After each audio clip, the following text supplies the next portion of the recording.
Okay, does this work? Let's see.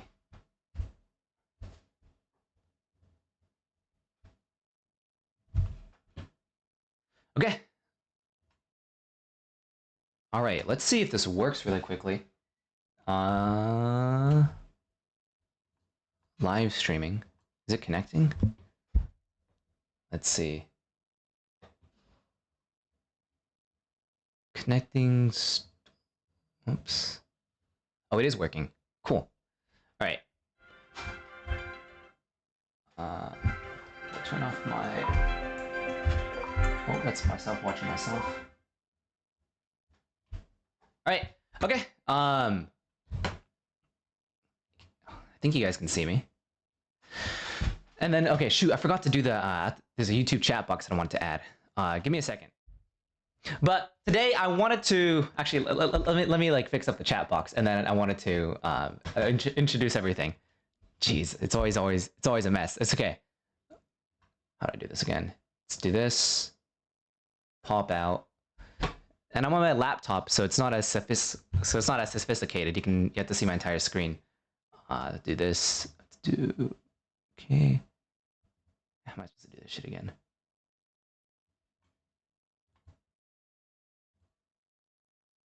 YouTube chat box. If I do that. All right. Now I think y'all should be able to be seen. All right. Okay.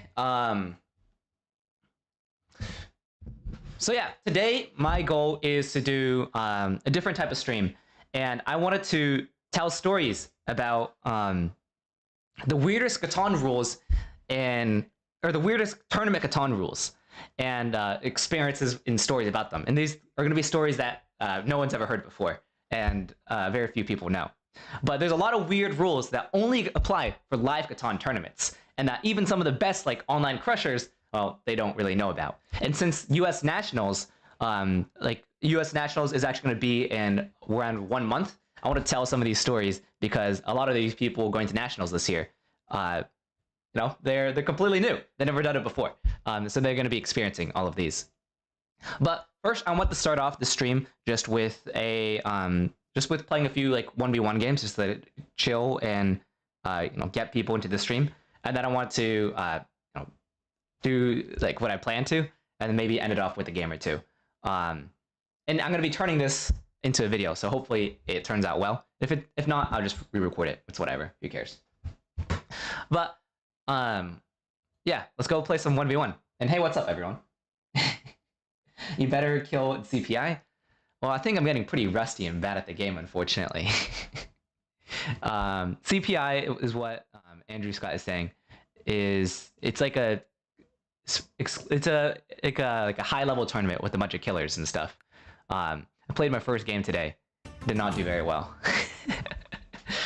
Let's just say I'm glad I did not stream it. Okay, let's see if this works. I've been good. I'm on a premium fantasy team. Andrew, I don't think I'm a little rusty these days, but yeah, of course I'll still try my hardest. But I've been good. I've been good, Mango. And I'm wanting to stream a lot more. And I'm streaming off a laptop. I'm actually in Thailand. So let's see how well this let's see how well the stream does. And if it doesn't do that well, then I will just well, whatever. I'll probably continue it just because I want to. So this guy that takes the 6-4-3. In 1v1, I think it's pretty important that you have to get all 5 resources to start off. The problem is 5 point upwards, he can simply just take 8-3-10, cut me off, and vice versa. How can I still get ore wheat and get all 5 resources? Or at least build to all 5 resources. The sheep here is pretty plentiful. Can I do a trap where I allow him to almost... What if I simply just do this? 4-11. Ah, shit, dude. I hate 1v1. I'm so bad at it. 6-5-11. I think this is certainly good. 6-5-11. If you can build to the 8-10. Since there's not that much time. I've also got to think about where does red go. Since 1v1 is a little bit trippy in terms of where the hell does other people place. I mean, he's going to be looking for wood brick, right? So he's going to be looking for this or that. So I think the best way to counter it is like... Oh, man. I guess I can take something like this, right? 5, 9, 10 point right. So if he wants to point right and cut me off here, I can also just erase him. And if he decides to beat me here, then I can simply just cut back. Yeah, I think 5, 9, 10 point right is probably the best move. Is it? Or can I do something like, is 8, 3, 10 better? And simply just say, screw it. I want all of this area for myself, and then I build to the 8, 10. That might not be bad.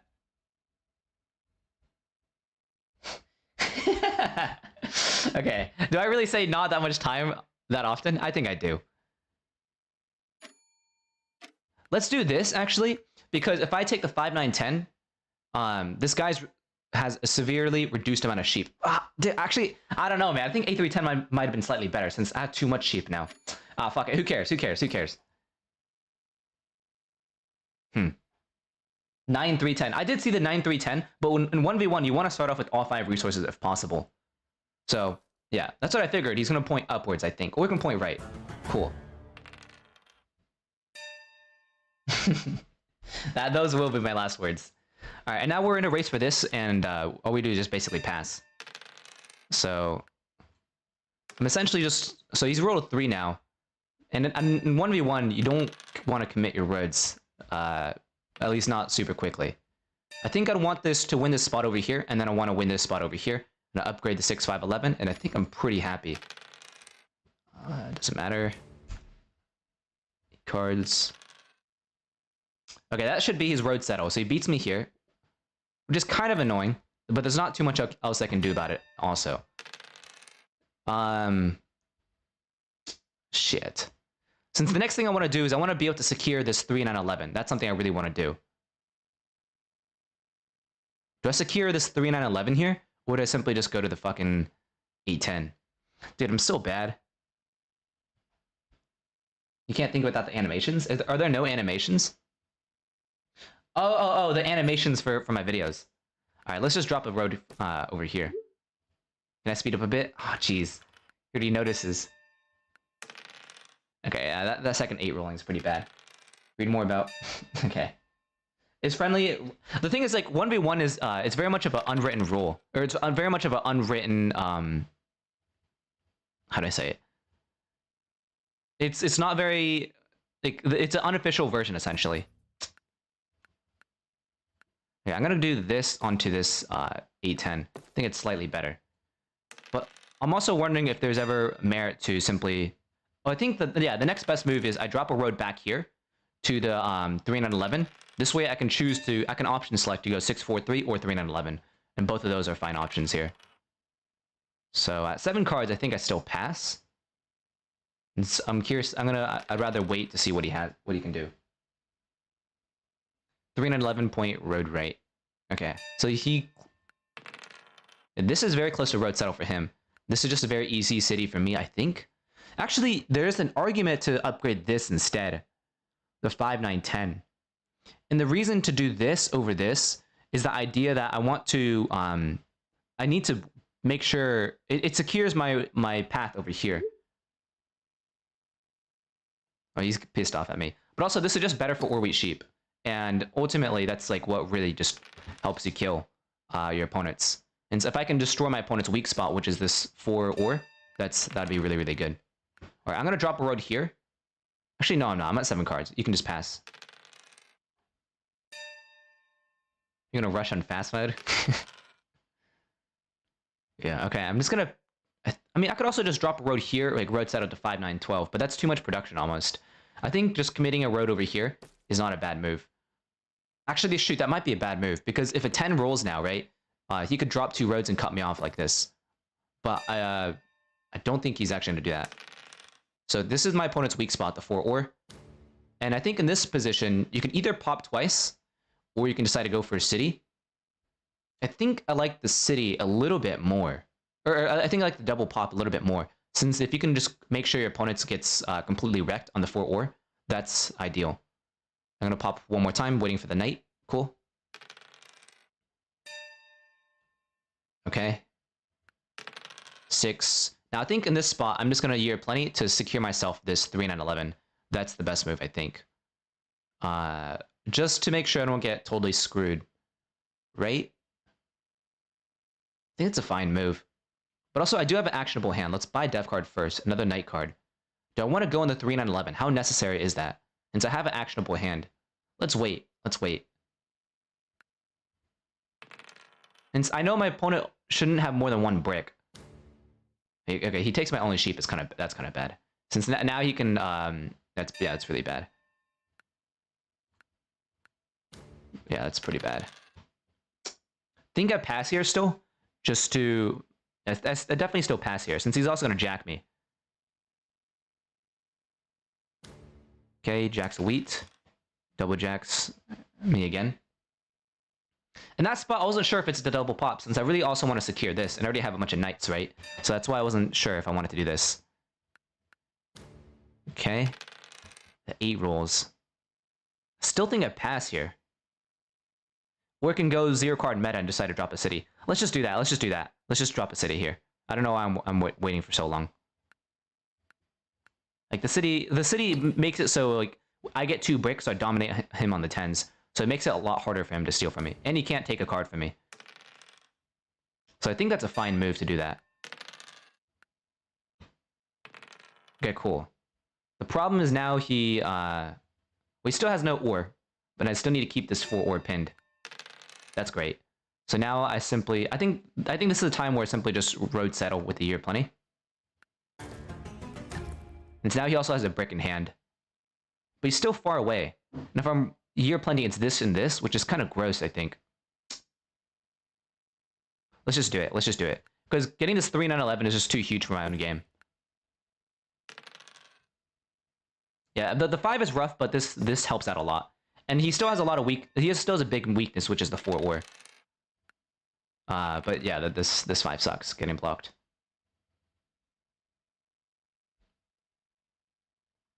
Okay. So the 3, that's pretty good for me. I think instead, I just have to simply buy D and just pass and just continue to block his 4. Well, that's kind of gross, but since he's probably gonna get a city on the 6-4-3 now, but which is good since he's not gonna be buying dev cards. And I'm gonna be able to play the knight and move on to here.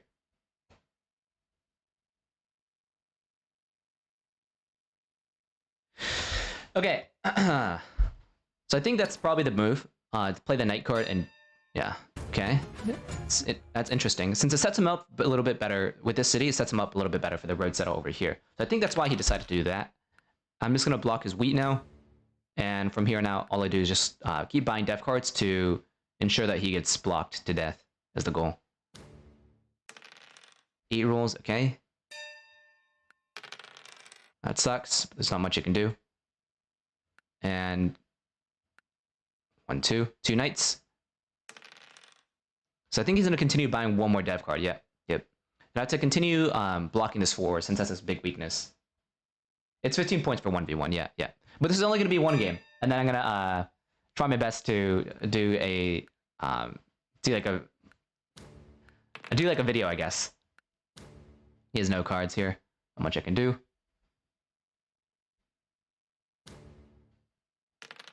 Okay. I think this game should be relatively locked since I should, yeah, this game should be relatively locked. Cool. Especially with, since I just dominate him on ore and wheat. That's good to know. VP. I'm at 8 cards. Do I hold here? And so the advantage of holding is, I don't think so. I think I just pop for another ore. Yeah. I think that's just the move. Yeah, just make sure, I always need a knight just to make sure that his 4 is consistently blocked. And so if I can do that, that's like the key to winning, essentially. Yeah. And then he just sits there and does nothing. Cool.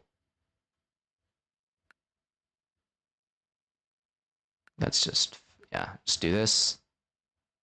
Okay, with the Monopoly, okay, I gotta start thinking about how to clean up the game too. Since I'm at 11 points, I need 2 more points here.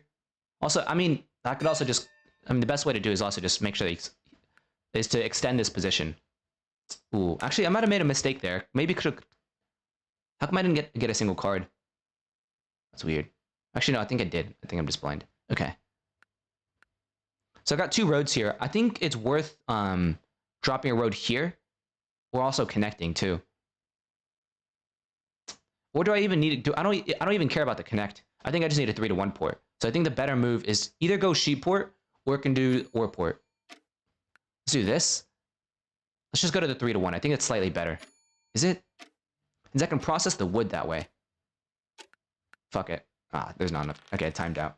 A live timed out. I was with Drew, Florida. I was with in Florida with Drew. We are. I mean, I'm just gonna say it, but yeah, we're working on a course together. But I've also doubted myself recently. Like, is that even something like people want? So I'm not actually sure, and especially since I don't want to come off as like one of those shilly course sellers, right? I'm not sure if you guys know, but I launched like a membership thing, but I'm actually gonna like delete it and like refund everyone since I don't think it was very good. I guess like it was just too expensive. I think it was like 15 bucks. But I think like the core product of like having like those 25 interactive videos, I think it's actually like not a bad product. But I think that there's some problems with it. Like yeah, I think like $15 a month is just too much, and also requires me to continuously, like any membership requires continuous effort. So I think it's just like it's gonna be like a specific like ore wheat sheep course is what it's gonna be on like how to specifically like crush ore wheat sheep. But yeah, I just don't know if that's actually like yeah, I don't know. But it is what it is, right? Okay. Continue buying D's and okay, I need to actually think about how to win this game. I need to settle in city to win. That's what I need to do. Settle city and cool. And also make sure his 4 ores continuously blocked. Chess YouTubers. So yeah, exactly. Yeah, I think so. Like maybe like a course for like 50 bucks. But since it's like we don't want to sell like I don't want to make something shitty, right? Especially for my first time. I want to make sure it's like actually good. But yeah, just I don't know. There's like a negative stigma in my own head. Like every single time I think about a course, I'm just like, you know, like you're sellout. Doesn't that someone says, doesn't it crush automatically? Well, a lot of people play it poorly. A lot of people make mistakes when it comes to it. So I don't think it's an automatic like win, I guess. But also like one thing that like bothers me about whenever selling courses is that I'm gonna mono here. I think it's no, it's such a shitty mono, but my hand's so screwed. Actually, why don't I just do this? One thing that bothers me about selling courses, right, is that it positions you as like a person of authority. And I think that I'm better than like 99% of players, but the people who come to my chat games, they're also like typically like the top 5% of players too. And so because they're also in like the top percentage of players, I don't know, it makes me more comfortable with my own mistakes if to make mistakes.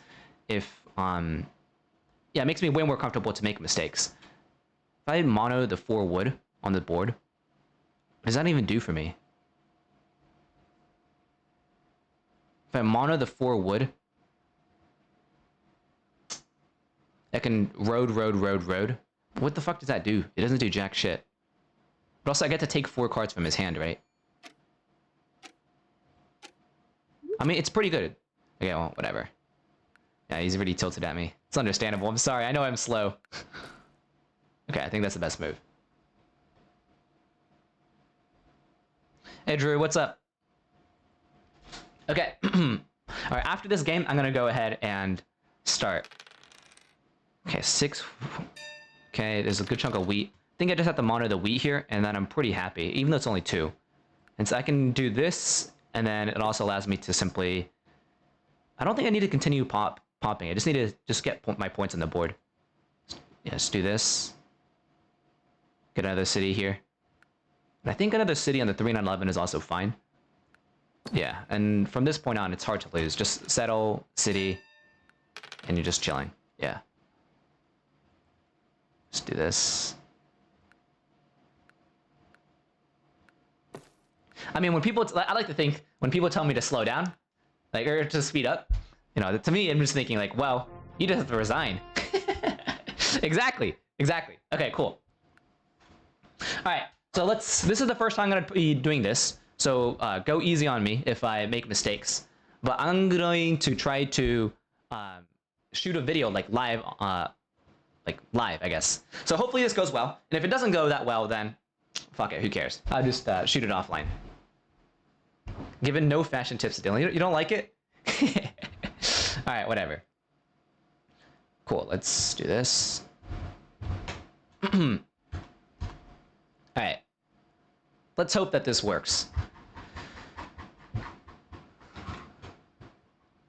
Okay. And then we can, I guess I can add music in post. So the live version is always going to be a little bit less spicy compared to the post version, but whatever, it doesn't matter. So today we're going to be looking at the strangest Catan rules that only exist for tournaments and not the actual base game itself. So I played in a ton of live tournaments in my life before. I think I've played in more live tournaments in the last like 3 years compared to anyone else in the world in Catan live tournaments. And I've also won my fair share. So I've personally seen every single one of these rules be used all the way to, you know, it being pretty abused unfairly. And the last tournament rule I'm going to tell you about, since I'm going to be telling you 5, it literally changes the way that people play the game. And it's tournaments only. But for some reason, like, you know, it's not super widely known yet. But the first rule has actually been abused a bunch already. And it's actually seen taking place in US Nationals, the 2021 championship, final table. So the rule is basically, there's a, so the rule is basically, if you roll a dice and it's tilted, you have to go ahead and put another, shit, I should have brought some dice. Should I get it? No. I'll show you with an example. So the rule is, whenever you roll dice and it's a little bit tilted, if you take the one that's not tilted and you put it on top. And essentially, if it falls off, then you have to re-roll it. So an example is this right here. Let's do this. So, is this, hold up, which example is this? Yep. So this is it coming to effect at US Nationals over here. Any of his stone, he's pretty much in the city. I'm scared now. But Mary does think. So he's about to roll the dice over here, and this is the championship finals. And lead with 4 points. We have a 9. And the 3-for-1 point. And the 3-for-1. So he rolls, and then the dice is a little bit tilted over here. And it's because it's tilted, well, it's an invalid roll, and you have to test to see if it's valid or not. And you do it by stacking up one dice on top of the other. Stonewalled. And so it's called cocked dice. So if a dice is cocked, lands unevenly, you have to balance the other dice on top of it. And if it slides off, you got to re-roll both dice. Now, I think you can start to see why it's a little bit abused. And let's go ahead and see him do it. Calls 11, but it is a cocked dice, so they're going to check this. He tries twice, it falls off. Stay. So because it falls off, it's it doesn't count as a roll. You have to re-roll both dice. I would have liked to have had that 11. Yeah. And Mary even says, or I think Katie even says, I would have liked that 11. So she would like the roll. Now, you can see why it can be abused a little bit, right? So here's another example over here. And this is the national championship final table. No, I'm not in on a 7. You don't want a 7? So Bo says you don't want a 7 over here. No, I don't. Oh, why do we want a 7? Because he wants me to dump cards. Yep. So right here, a 7 is very advantageous for Bo. Let's go ahead and see what happens. Remember where it is. 7. What a 7. 9. So he wants a 7. And he rolls, once again, he rolls towards the board, and over here, it's the dice is on the board, so it's uneven. So it's like another cocked dice. So what happens is, he gets to try it, and he also wants to keep this. He wants it. He really wants the 7 to roll since it's advantageous for him. So, so let's just see what he does. 7. It's a 7, but it's cocked. Can I dock it? No, he doesn't. Oh. So he tries, he fails. He tries, That's he a fails. reroll. Wanted that 7. He tries and he fails again. because if it's an advantageous roll, you can, if it's an advantageous roll, you can try and you can try multiple times essentially, and it's a little bit murky. So essentially, I mean, it's not hard to see why it's a bad roll, right? It can be easily abused. If you like the roll, you have to do a really careful job of placing it, because I really want to keep it. If you don't like the roll, you just if you don't like the roll, you put the one dice on top of another and just drop it from oh shoot, it fell off. Sorry guys, it's an invalid roll. We got to redo it. And the truth is, right, if you look at both of these examples, example 1, it was over here, example 1, where it was With 4 I'm points. gonna get. You have a 9. And the 3 for 1 point. And the 3 for 1 point. whereas balanced on this dice over here, he rolls towards a board and it's unbalanced again. And another example here. It's a However word it is. 7. One second. 7. Another example, he rolls once again towards a board and it's unbalanced again. So this, oh wait, shit, you can't see this. Fuck, I'm retarded. Actually, you can't say that word anymore. Sorry, I'm stupid. Well, it's okay. Let me just say that part one more time. So this rule can easily be abused because you can, this rule can be easily abused because all you have to do is roll towards the board. And if you roll towards the board, there's a higher chance, it lands unevenly and then you get to control the roll. So once again, this is the first roll that Caleb did, and he rolls towards a board. But Mary does means take the that lead with 4 I'm points. gonna get. You have a 9. And the 3 for 1 point. And And the 3 for 1 point. it's unbalanced, so now he has a chance to control the roll to see if he wants to re-roll it. And once again, Bo, he's gonna roll. He But wants I a like the 7. hover word it He is. rolls towards a 7. board, 7. 9. 7. and he can It's a choose to see if he wants to keep it or not. So it's well, 1 second. So because of that, you can always intentionally roll towards a board to increase the chance of the dice being tilted, and it can be pretty easily abused. And this is happening at the USA Championship final table, so you can see why it's a little bit of a problem. So like the best way to solve it, right, is usually what happens at tournaments is if you want to. Usually what happens at tournaments is basically like, at least what I like to do is like, hey, I like to talk to the table and be like, hey, listen, instead of using this stupid rule that can be easily abused, if we can simply just agree, if it's tilted at all, we roll both the dice. This way, it's not. Yeah, if it's tilted at all, we can just simply re-roll both the dice, and it's just way more fair. So if there's any tilt at all on the dice, we just re-roll it. And the second solution is you just use a dice cup, and yeah, it's very easy. Just use a dice cup, and there's no need to. In dice cup, you just flip it over, so it's every single time it's a balanced roll. So that's like the first like weird rule that's like being like abused / kind of weird. That this only applies for live tournaments, by the way, and like at home, just do whatever the hell you want. Now the second rule, man, I should have added some more visuals for this, but whatever. But the second thing is that most people don't know is that everyone actually plays on the same board per round. So whenever you enter inside of a tournament, maybe I should, yeah, I should probably add some type of visual aids to this. All right, let me try doing this in Microsoft Paint. Okay, let me do Paint. Hopefully you can just put the B-roll on top of this. But the second thing is everyone plays on the same board in a tournament. So in round one, everyone's gonna be playing on the exact same board over here. And it's gonna be like, so, how do I say this? Fuck. Round one. So everyone plays on the exact same board. It's absolutely identical. And you also, if you want like a quick cheat sheet, if you look at Catan Studio tournament boards, they even have an official map library of a bunch of different tournaments. So if you look up Catan tournament boards, a lot of tournament hosts will use this. They'll use this exact same board over here. So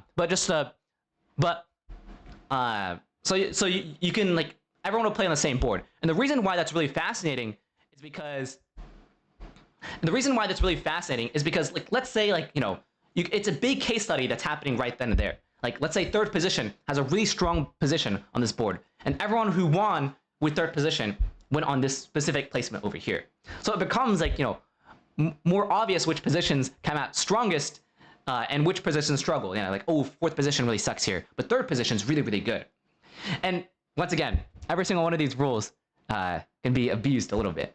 So, for example, if we're all playing on the same board, the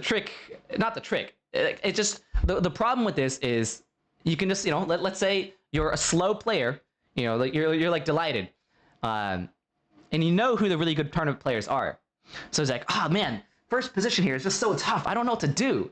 Well, I don't know. Let's see. Bo Peng is right behind me. Let's see. What's he up to? Ah, he took the 5-8-10. Okay. Okay. Yeah, I'll take the 5-8-10 myself.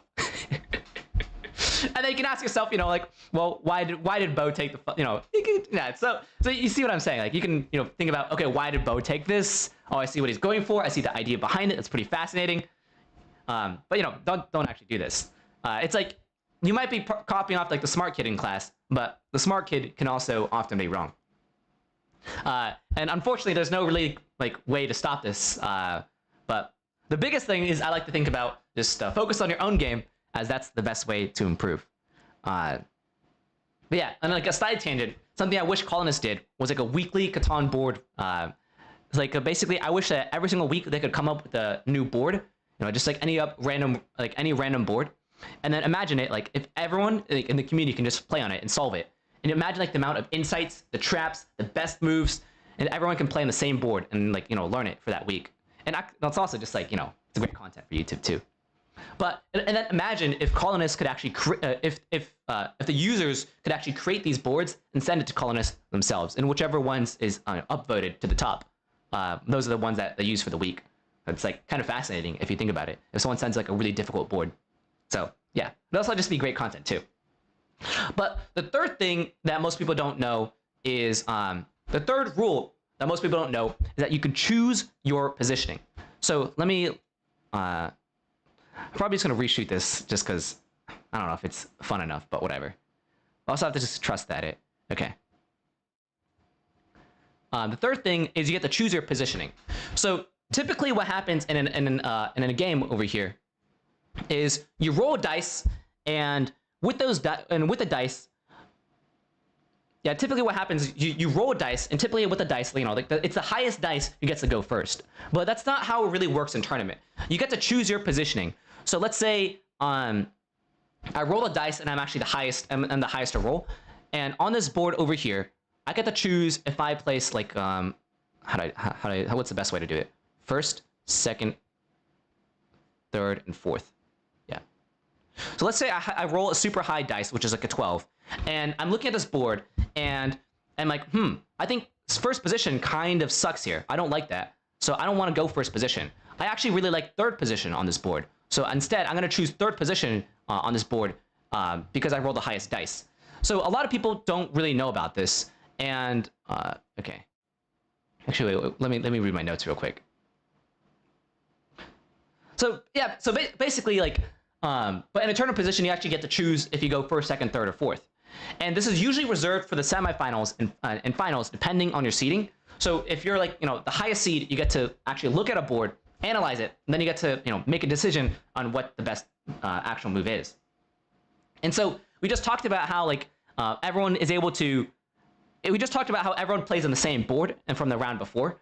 And like you're able to gain insights on what the best like setup is along with the best position. And this is like majorly important. So, okay. That is not true of the Catan official Catan tournament rule. Yeah, it's only there for the semis and finals. Yep. Let's see. I'm just reading the comments. I'm just saying like that's like I'm just saying like these are just all different rules and stuff. But whatever. Okay. At home instead of rolling the.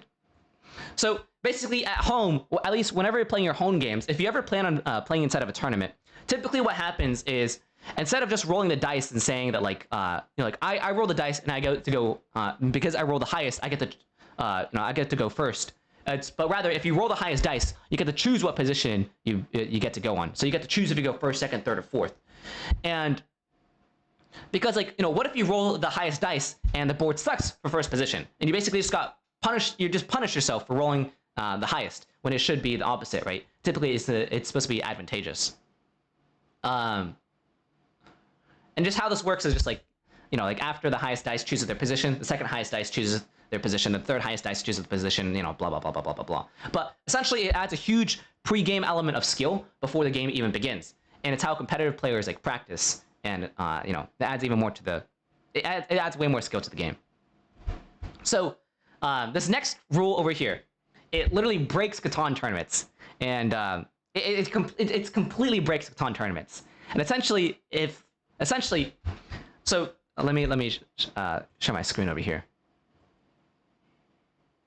Man, this is I wish I could not show my notes. I have a bunch of notes of like what I want to say. 28. But essentially, this is over here.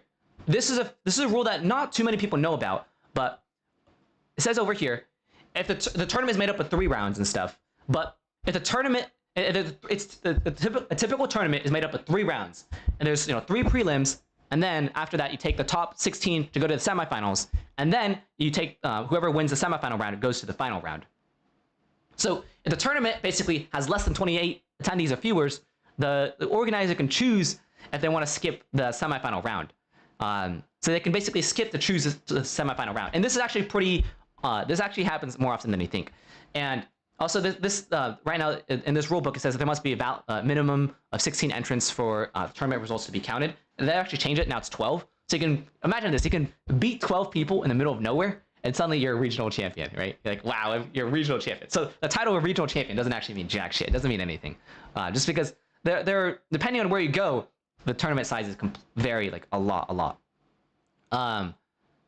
So I want to tell you like a story about this, about how it's it can be like a little bit like abused, or not abused, but like how some funny stories about it, I guess. So I mean, I've been in a tournament myself where there's like 16 players, where everyone advances to the semifinals, which is crazy, right? Like imagine this: you play in a tournament, and there's only 16 players, and the first 3 games you play, it literally doesn't matter because there's a semifinals. And so the prelims are literally useless because everyone advances. So you can literally lose all 3 of your games in the preliminaries and still advance to the semifinals. You can even play 1 game, skip your next 2 games so you get 0 points, and then come back like 2 hours, like 4 hours later, and still make it to the semifinals. And the reason why like that they do that is because a lot of Catan tournament hosts are new, and they're just never hosted a tournament before. So in like a 16-person, small little 16-person tournament, or like let's say 20-person tournament, they still might choose to have a semifinals. So like let's say if there's 20 people, the top 16 make it. You just have to not place in the bottom 4. It's like, what are the point of these even 3 rounds? You can just, there's no point essentially. And the side tangent to the rule, I guess, is I have a friend. Let's call him Rob. He also played in a tournament, and 12 people showed up, which is the minimum amount of people for it to be counted as an official tournament. So you have to understand a lot of these tournaments occur in convention centers. So like in a board game, so like a board game convention, it's like for example, it's like a board game convention, an anime convention. It's a place for nerds, and it's also like a perfect place to host Catan tournaments. And there's usually 2 types of people who enter these Catan tournaments. There's one, the sweaty tryhards like me, who go to these conventions specifically to play and win in the Catan tournament. And there's 2, there's just casual players who's walking around the convention and see like, oh hey, there's a Catan tournament. I've played Catan before. Let's play in it. Not realizing that Catan tournaments can sometimes take like 10 hours to finish. So what happens is a lot of these casual players will play like 1 or maybe 2 rounds and then they drop out because you're at a convention. You want to enjoy it. You're not here for like a 10-hour Catan tournament. You don't want to waste all your time here. So a lot of people drop out because a lot of players, they're pretty casual. So my try-hard friend, Rob, he went to this convention to play in the Catan tournament specifically. And this tournament was skipping the semifinals. So in total, there's 3 rounds, there's 3 prelim rounds. They take the top 4 to the finals directly. So because they're skipping the semifinals, you have to do pretty good in the prelims, theoretically. So he played in round 1. It was a lot harder than he thought. And he lost at 7 points. But it's all good. He has round 2. He played in round 2, and then he lost again. But this time he lost at 9 points. So well, it's okay. He just has to win 1 round, and he still has a chance to make it to the finals. And then for round 3, well, he lost again. So he lost all 3 of his games in the prelims, and this time at 8 points. And so so when you lose all 3 of your games, you're like, well, shit, I'm definitely like out of the tournament, or so he thought. Because by the time he got to all 3 rounds, all the other players, like they dropped out. So because like a bunch of other casuals dropped out, he automatically made it to the final round. He automatically made it to the finals, winning 0 games. And so because at the end of the 3 rounds, there are only 6 players left, and he managed to score better than the other 2. So he directly advanced to the finals with 0 wins. And then it gets even better. because in the finals, he proceeded to win the final table. So he literally won a championship tournament with a single round, with a single game, which is the finals. So, the truth is, like, but the thing is, the tournament still counts. He still counted as a regional champion, and he still was able to advance to U.S. Nationals because this tournament started off with 12 people, and you just need 12 people for it to count. But half the players can actually drop out. So this guy was able to make it to U.S. Nationals. Like, oh yeah, I won like a 6-person tournament, and to make it to the finals, I lost all 3 of my games, which is crazy to think about, right? And as a side note, by the way, just as a random side note, if you really want to win a Catan tournament and like play at U.S. Nationals, I would consider buying a ticket to the Midwest and playing in one of their tournaments where barely anyone enters, because it's way different compared to the super intense New York tournaments that go over like 100 people to play.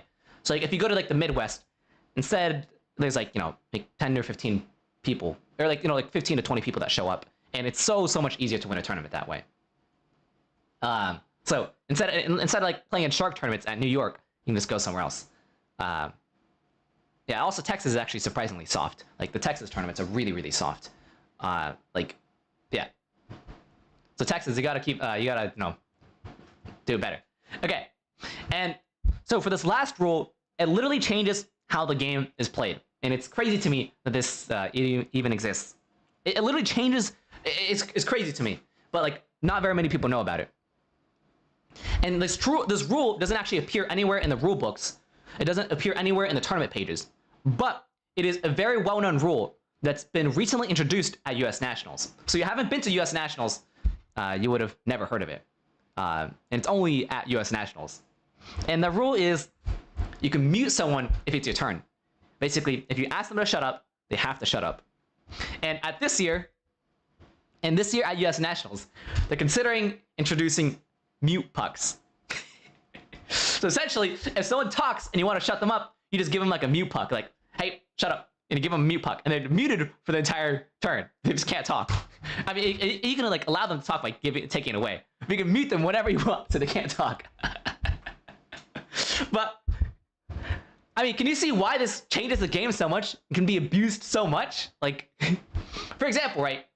If Rick over here is at 9 points and he's trading for the win, I might immediately recognize that and be like, oh no, you can't trade that. He's gonna win. But but if it's the start of his turn, he's gonna give me a mute puck so I can't talk. And then Rick is gonna be like, you can talk to Jerry and trade for the win. There's nothing I can do about it because of the mute puck. So you can just silence someone, essentially. But I'm not actually sure how this is gonna be enforced really. Because what if you just you're muted and you squeak out the words like, it's gonna give them the win. It's like, how are they gonna enforce that, right? But I'm not saying to abuse it. I'm just wondering how it's going to be enforced.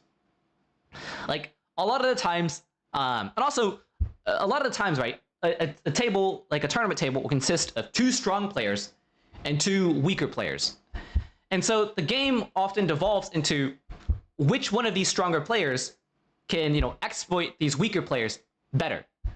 But with the mute puck, now it's going to be like 2 strong players constantly just muting each other, trying to table talk the noobs.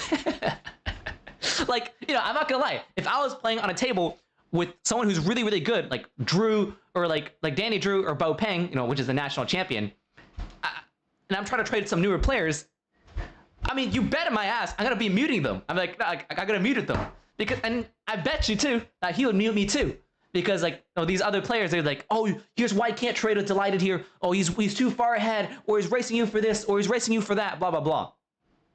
So of course, people are going to be muting each other. Now, this rule can obviously destroy a lot of strategy in the game because it's hard to intercept trades anymore. It's also harder to work together as a table because you can get muted, and trades might go through where it totally shouldn't, such as just giving away the game because you muted everyone else except for the person that can trade you the game. But you have to understand the reason why this rule exists is to prevent someone from talking over each other. Let's say you're at a table with a big table talker. Let's just say like Bo Peng or something like that. And every single time you try to do a trade, all they do is talk over you, and they just say how you're winning, and you can't trade him because you're racing for army. He has a strong port, or he has so much production, or oh my gosh, he has like 2 down dev cards, and you just all talk, and the other players can't even hear you, and it's just like this is just impossible to play. So I think it's pretty reasonable to want to mute someone, and especially since like people can be pretty aggressive in Catan tournaments, and where you just want to just want them to shut up, especially since like especially at U.S. nationals where everyone is pretty competitive. So those were the 5 rules, and I hope you enjoyed. I'm delighted, and I'll see you next time. So hopefully that was a good enough stream video, and if it sucks, well, I'll just record it offline. Hence, this is something I've been wanting to do for a while. Okay, now I'm probably going to support a lot of that with B-roll, with like actual screens when I'm actually playing inside of the in the video itself. So hopefully it turns out well, since it's going to need a lot of supporting B-roll instead of just my face. I mean, how do streamers like Ludwig do it? They're just able to just capture. Also have a pretty streaming setup. All right, let me read the chat. Let me read the chat.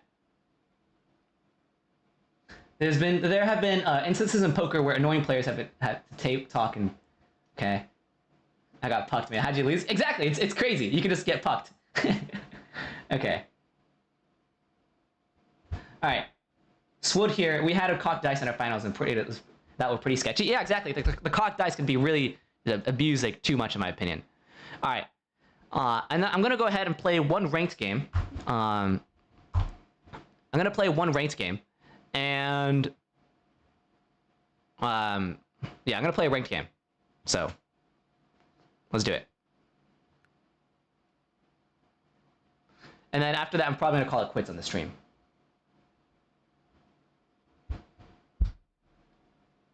Actually, I mean, I already gave away this account. Yeah, whatever. I already gave away this account. It's okay.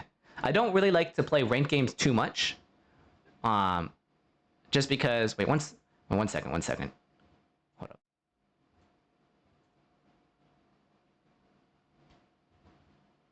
Okay. Shoot. Yeah, I mean, I don't like playing ranked too much live, just because a lot of people like sniping me. And also, I gave away my account, so I'm forced to change my name again, which is slightly annoying, but whatever.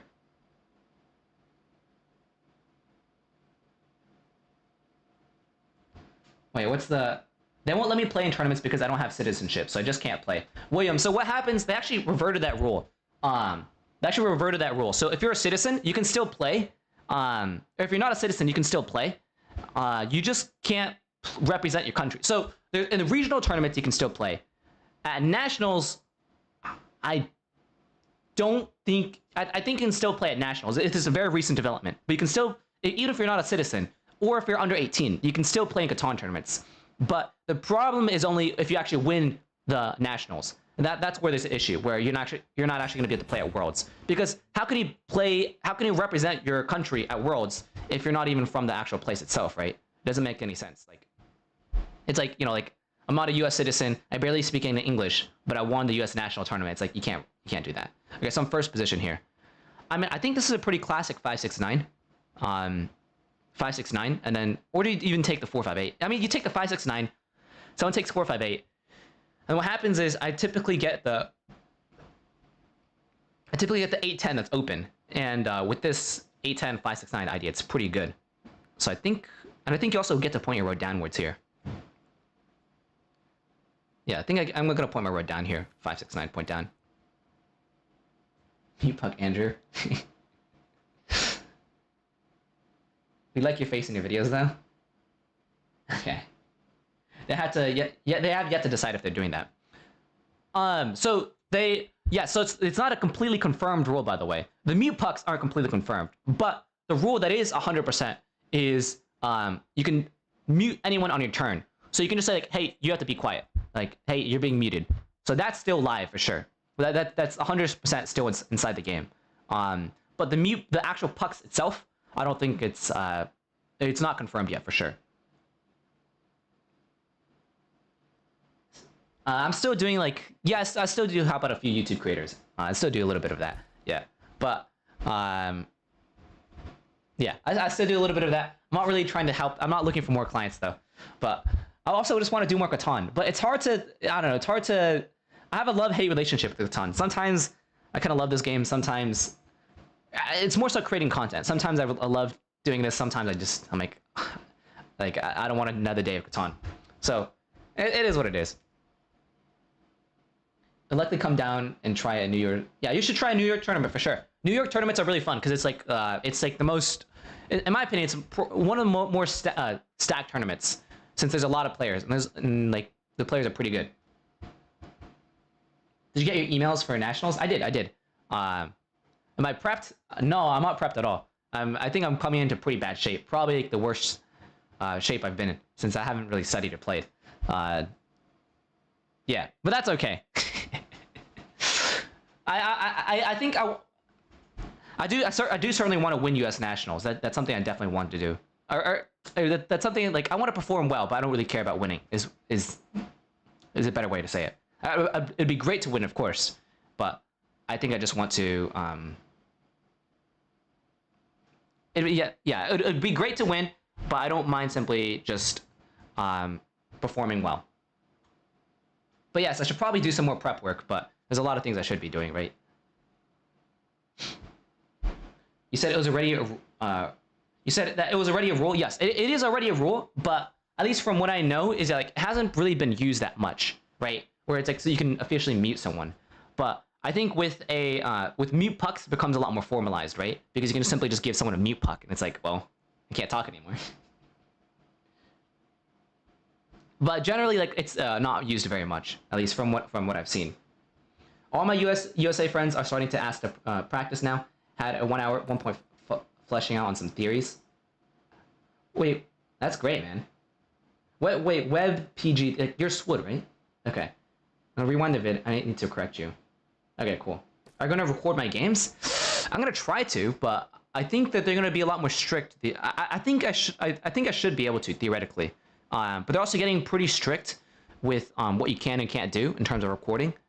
So hopefully. Okay, cool. Yeah, I know. I need to post some more videos. I have like a video. I just need a thumbnail and title it and stuff. Yeah, but I don't know. Something I just don't want to do is I really hate the daily grind of videos. I think it's like a really unproductive. I guess I don't know. It's not unproductive. It feels like you're just on a rat race, and it doesn't feel very fulfilling. Essentially, just like post a Catan video every single day, where all it is just me playing Catan. It's like I'm not flexing my creativity. I'm not flexing what I really know about the game. All I'm doing is I'm basically just wasting like 30 minutes of people's day over and over and over again.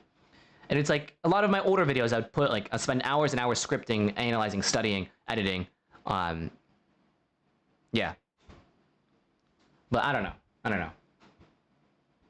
Has to be on a tripod. Yep. Yeah, I mean, yeah, I saw the tournament rules where like if you record, it has to be on a tripod, and then it has to be on a tripod. And also has to like not include anyone's faces, which is pretty standard for what I typically do.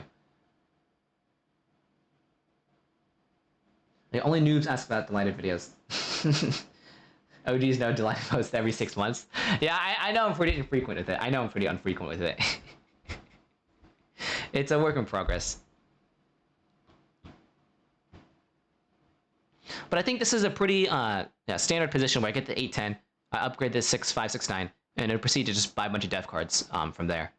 But the best way my opponent should stop me is, I think what should happen is,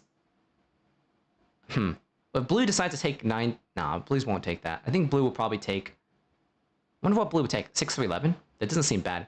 But I think what needs to happen here is, since I already have a really strong position, is I think my opponents need to cut me off to the 9-10.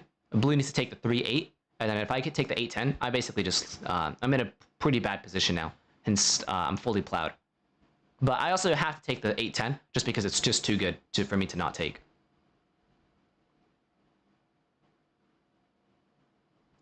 Thanks, also Lars. I don't know, like, I'm glad you like the videos, but like, I don't know, like, some of the older videos I just thought were so much better. And I don't want to just like, shit out content. That's something that makes me like pretty unsatisfied. All right, I have to do this, and I'm gonna point left.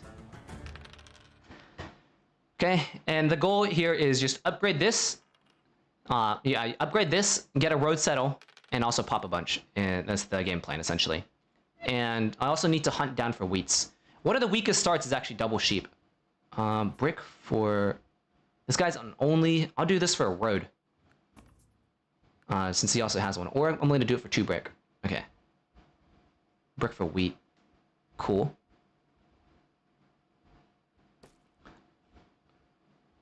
So he still needs a sheep from me. Also, what's interesting on this board is a lot of people need sheep. Like, orange doesn't really have any sheep. Nor does black. So even... Yeah, I'm actually going to be totally fine here.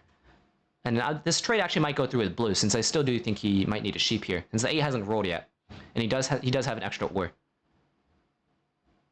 He has 2 extra 2 ore, actually. So... Let's hope. Okay, I think in this spot here... let me try doing 2... I should have just started off 2 for 1. Let's see if black says yes, or blue says yes to this. Okay, says no. I think in a spot like this, I'm actually more comfortable just holding. Just because the 5-6-9 city is just so good. I think it's 6-9-2 here. In this spot, I don't think so. I don't think so. I don't think you ever get plowed. I don't think it's the 6-9-2 at all. I think it's the 8-10 for sure. I mean, why do you think it's a 6-9-2? Just because, like, in this spot, like, the sheep is, like, it's tradable. It's hard for your opponents to get... And maybe with good players, where... with very strong players, right? Where they can coordinate a plow to take away all your spots. Then, yeah, like, I can see a much bigger merit to take the 6-9-2.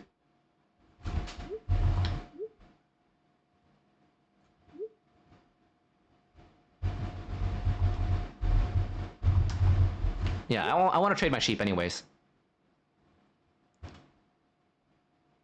Do you like the new trading layout? I think it's okay. It's they're at colonists like they're adding some more they're adding some more, how do I say this, things to make it where it's less unintuitive. And so right now it's the first rollout was like scuff, and I did not like it at all. But now it's a lot more intuitive in my opinion.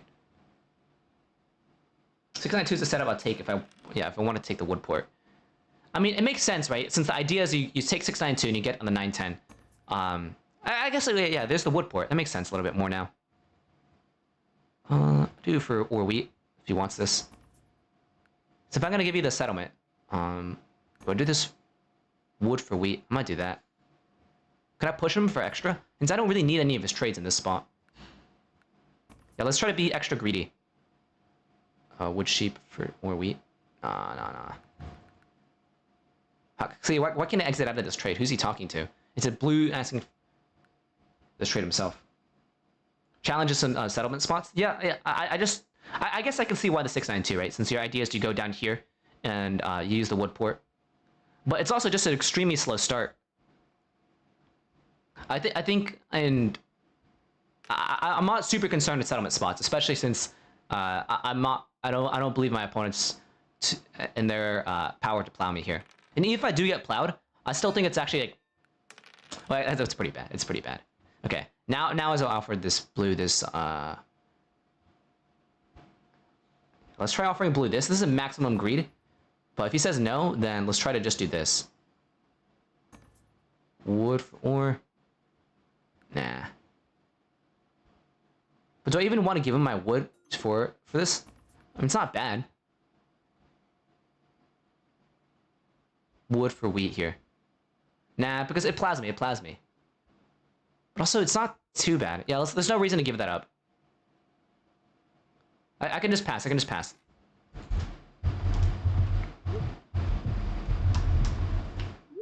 So I'm gonna ask for a non-block here.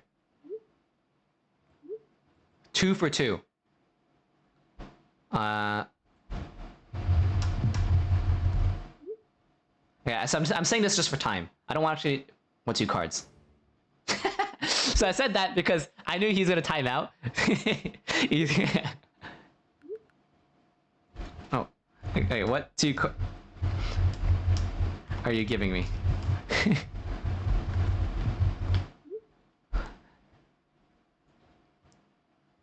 and then he's gonna say or wheat. This is where I say no. I think I should say no. It's I never agreed to it. Oh man, it feels scummy. It feels scummy. Okay, whatever. I'll just do ore for wheat. I do wood for wheat. I do wood for wheat.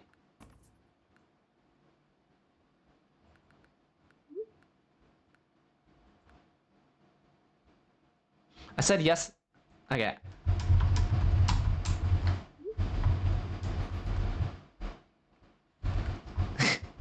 Okay.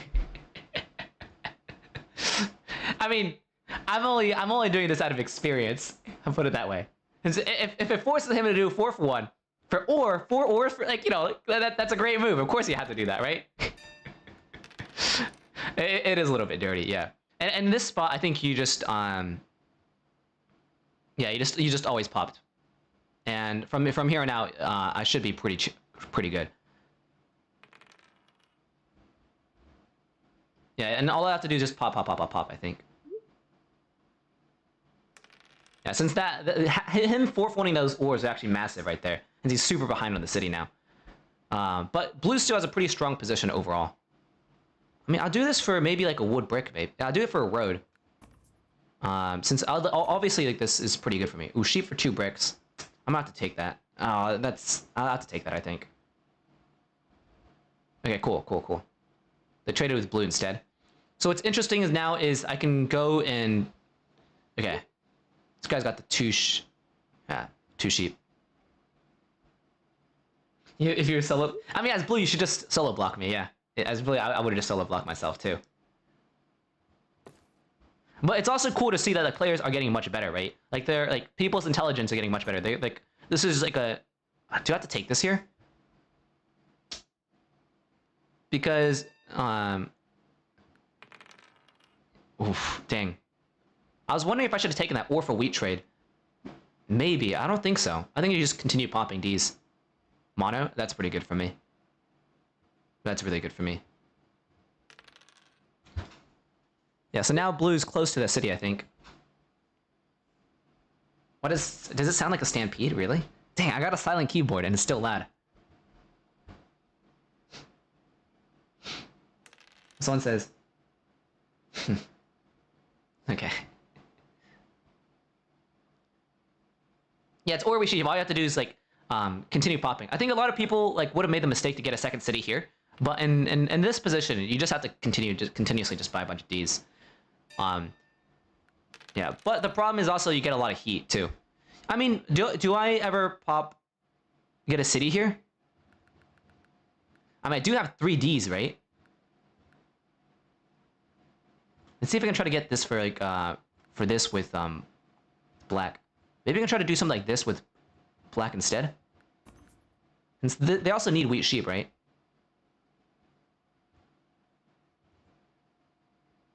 Something like this, I guess.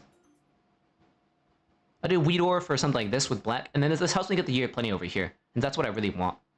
Do I even need a city on this 810? Because I feel as if the city on the 810 makes it so I have too much sheep. But I think it's fine. Its city is much better than a single settlement. The problem is it gets me getting robbed to death. Like, hard. And also, it makes it so I can't get any more trades to the 910. So I do have to be careful about this. Will this ever be a YouTube video? Maybe this game, but I'm talking too much to chat for it to be a YouTube video, which is the problem. Because I want to be...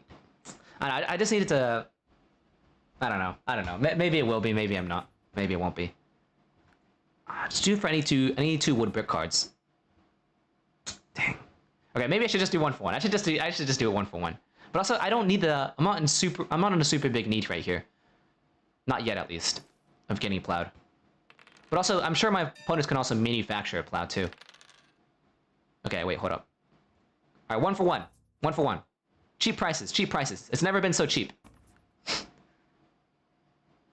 I'm also, the thing I'm specifically looking for is that a massive amount of wheat on the board to do wheat mono. So I'm waiting for the 4s to roll. And that's when I can do a fat wheat mono. And also, there's merit to do a big ore mono too, if I do need it. Okay, plays an aggressive knight. That means he's got a knight himself. He blocks this. Interesting. Cool. That means, yeah, whenever someone plays an aggressive knight, it means that, yeah, he has a knight himself. So I think the spots I want to be blocking here is wheat for wood. It's not that bad. Maybe I should probably be taking these. I should be taking these. I'm wanting ore here. Nah. But also, I'm not super afraid since I can. I also know I'm gonna be pretty likely to steal ore wheats or steal wood bricks eventually too. But also, I should be relatively afraid of like if, you know, orange has road bedding and then I get screwed over here. Yeah, it actually is pretty bad. Single pop. Someone says over 810 city, potentially. Yeah, I don't see. I can see why that is. Like getting the city over the 810, just because over a single depth card over the 810, because you already have too much sheep on the 810. But it feels awful to go for a single for city or a single depth card over city, right? Especially when you have 3 playable devs. But I can see it for sure. Okay, and now my opponent's talking about the plow. This is not good. I don't think I rob blue here since he's at 8 cards. I think the move. I wonder if blue will actually play a knight if I still put it on him. It's either the 4 or, but I want to set up for the mono.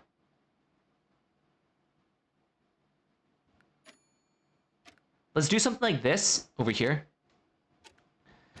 which seems a little bit weird. And I'm trying to get a wood from this guy here. I got a wheat? Shoot. Oh, you just spent the wood. I'm so stupid. Okay. And I think in this spot, I should just simply just 4 for 1 and pop. Yeah, just something like this makes sense to me. But do I want to be 4 for 1ing for a road instead? Since I also do need to defend, right? Since I could be doing something like this for a road, which is a very expensive road. I think the better move is just simply doing something like this and popping once. I think this is just a little bit slightly more efficient. And with the road building, yeah. Now with the road building, I think I simply just hold. Or do I pop again? Since I do need a knight, right? At 5 cards, I think you have to pop again. Yeah, at 5 cards, yeah, I think you have to pop again. Cool. I mean, what else are you gonna do, right? All you do is basically buy Ds. So now with this, I wonder if I ever actually play the road building onto the 912 to prevent any type of plowing ideas. That might actually be necessary.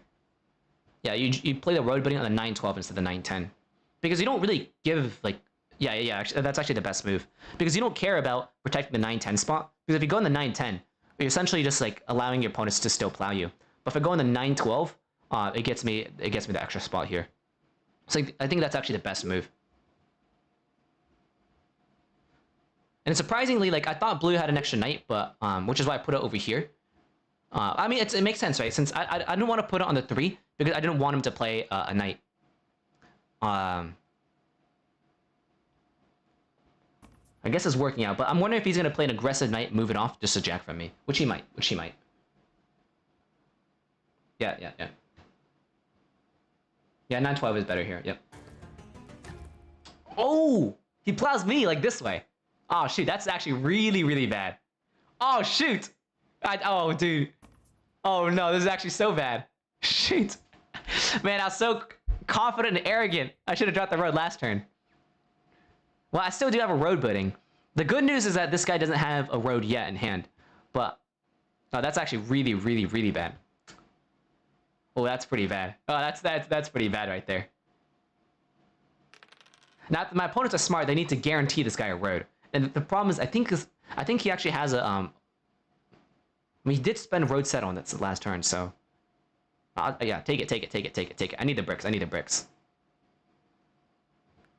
Dude, he embargoed me? Shoot. Dude, I put myself in this position. Oh, the arrogance. Well, I like to think that this position is still 100% playable. I think the last turn, instead of buying those 2Ds, I think it should have just dropped the road. Since that's like the #1 security, like that's like that's the fastest way you lose right there. This guy's at 8 points.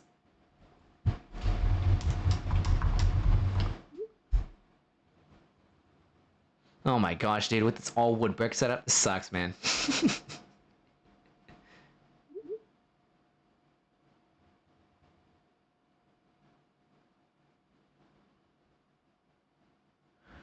Yeah, maybe I should have jacked from black instead of orange right there. I wasn't thinking.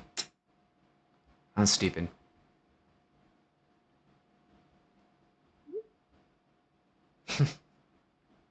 Well, I think as long as you get 2 VPs, you should be fine for a single settlement spot. Okay, this is actually pretty good here. And yeah, this is good news. Since I should be able to secure this, which is good. 5 brick. He has no cards, so I think I have to do something like this and jack from black.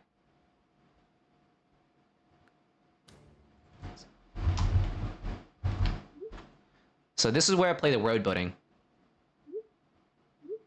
Actually, let's try to get a... Nah, yeah, let's just play the road building here. This secures this spot. Now, this guy wanted to be smart. He could just do road settle and plow me. But I don't think that's... Yeah, it's not gonna happen yet. Okay, so there's the night card. Cool. That he had, that I thought he had. Like, I should be safe now. I should be safe, yeah. God, I hate this game. Well, I mean, you chose these placements, Orange. You chose a losing position. As soon as I saw Orange do this, I'm like, they're not gonna win. Like, I thought Black does have a chance to win. You know, since they're super specialized in getting a bunch of trades. And Blue has a chance, but it's just tough for them. Okay. All that extra brick in Black's hand. Wheat. I might do a wheat mono here, actually. But I also just need to get the settlement, which is the biggest thing, right? And so there's like around like what? There's like 1, 2, 3, 4, 5 wheat. Is anyone willing to trade me? Like, yeah, let's try to do a dirty mono here. If I try doing 2 wheat for a brick.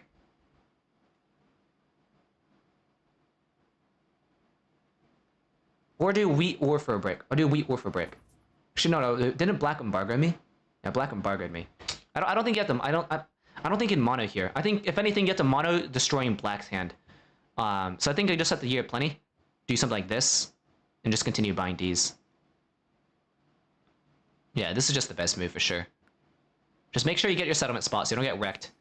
And you buy D, and you're kind of chilling for now.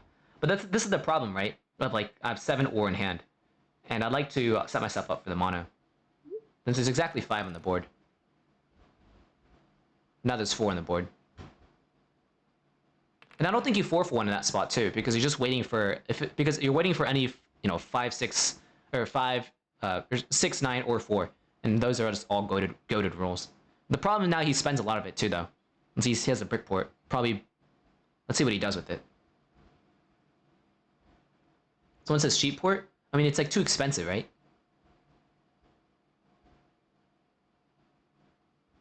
I mean, could I have gone for sheep port that spot? I guess, yeah, I guess I could have. If I 4-for-1 the ore. Ooh, maybe actually that might have been the move, the sheep port.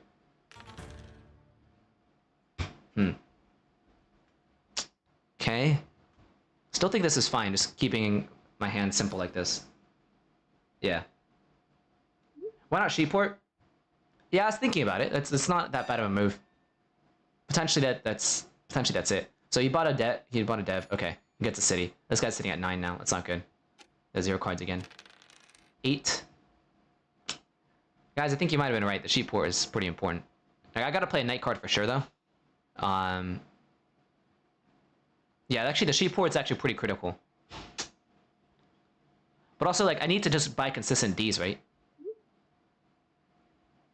Let's do something like this. I think this is fine. This gets a useless wood, and then from here on out, I just keep buying. And at this point, I get to 7, and I still need the VPs is the problem.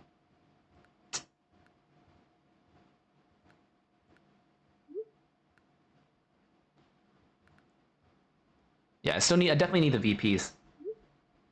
But so I have to go digging inside the deck for a while. But also, like in that spot, is it even worth buying a D? Is it worth spending all that sheep? Since I'm waiting for that sheep mono, right? Or I'm waiting for the wheat mono. So I don't think it's actually.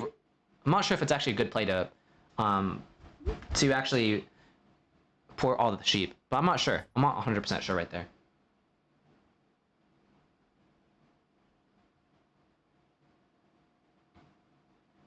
But yeah, I guess like, it's definitely now in hindsight.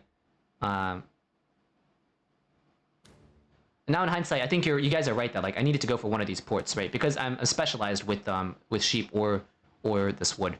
But that includes that forces me to do 4-for-1 for ore, which is just feels awful. But yeah, this is why I wish I kind of held too. Is like my rolls come in like massive bursts. Okay. Now I don't regret the hold. This is fine. Just doing this. I wonder if I still jack from black here, since he might be close, but I think it's also worth just testing to see if blue. I think it's just worth putting it over here just to see if blue has a knight or not. But I'm still gonna steal from black just because I know blue can't win the next turn. Okay, if that's the case, then yeah, I just do this. Just continue buying Ds. Knight card again. Oh shit, I didn't play a knight? Fuck, I didn't play a knight. Dude, I'm so bad at this game. Oh, that's pretty bad. That's pretty bad.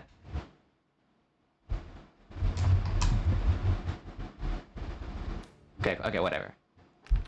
Oh, dude, okay, that's actually a pretty big blunder. That's a pretty big blunder. I forgot. I just forgot. I'm human, guys. I'm human. Please forgive me. Okay, whatever. It's okay. Though, yeah, this position's a lot worse that I can't, that I didn't play knight. But it's fine, though. I am, like, one turn behind. It's...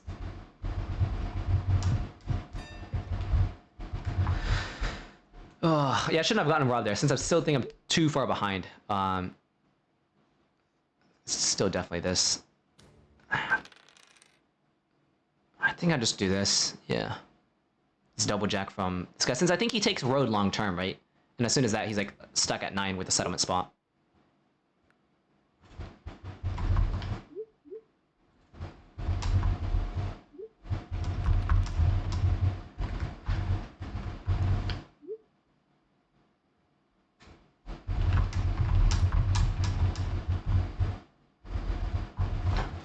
Okay.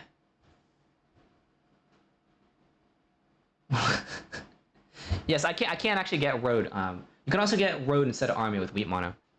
That's true. That's actually very true. That's very true. Okay, he does a 3 wheat mono. Interesting. That's good to know that there's... Well, it's kind of bad that I don't have any VPs. That's actually pretty bad. Aw, this is gross. Waste of resources?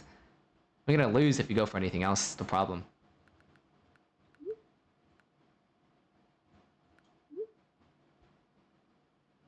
Why do you need to...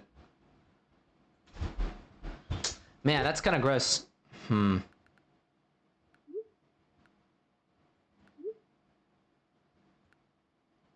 I'm pretty sure that this guy's sitting on a lot of VPs. I might be soft locked here.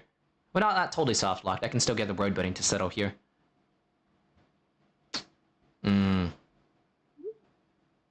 Yeah, yeah. Orange. I think orange has all the VPs. Yeah, so I have to get 2 of those VPs. Man. Not good. Okay, I can start to see why 692 is a little bit better. It feels so slow. But this is how you avoid this position, though. Okay, 4-for-1's for a brick. That's good to know. It destroys all the wheat. I mean, is it still me? I wonder if it's still me. He gets a wood here. Okay. Definitely have to play a knight here. And I think the spot is still destroying black here on this 10. Or in this 5. I think this is slightly better of a move compared to messing with blue. Even though, yeah, I get a useless wood, which is... Okay. I think there's not much I can do here except for continuously pop. And I'm looking for those 2 VPs that I really need. Knight? Oh, that's so bad. That's so bad. It's that...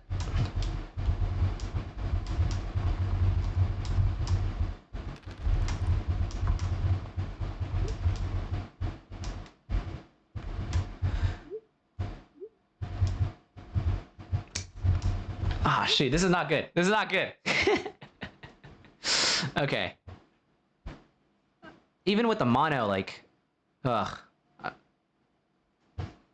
Orange is 3 VPs, so it's like it's really rough since I have to draw two of the VPs out of the 9. And if, like, let's say if the last VP is at the very bottom, it's kind of gross.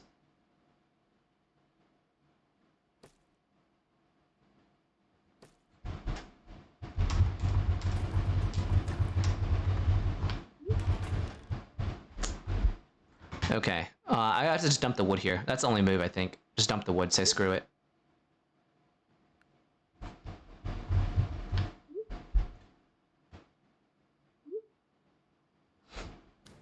Yeah, it's never me. It's like there's just the thing that's so one problem I think with Orbeat Sheep is that people are a little too focused on Orbeat Sheep, which is unfortunate. Yeah,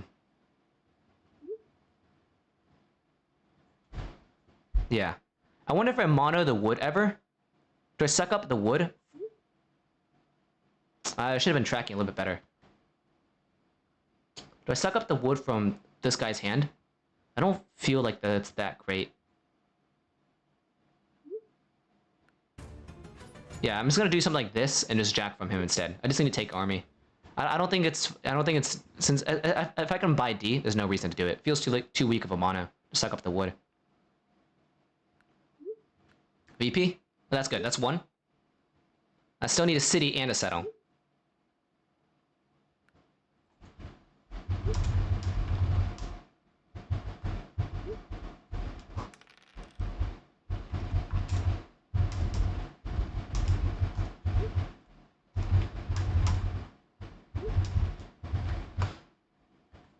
Oh, okay, that's bad. That's bad. Blue needed to try to fight for road, but yeah, the fact that blue's given up, we're just basically lost. Now we need to consider doing defensive monos. But this is good news since I might be able to do fat wood mono here. Okay, well, there's all of that that's gone. I have to get this last VP. That might be soft luck out of the game. That's not good. Okay.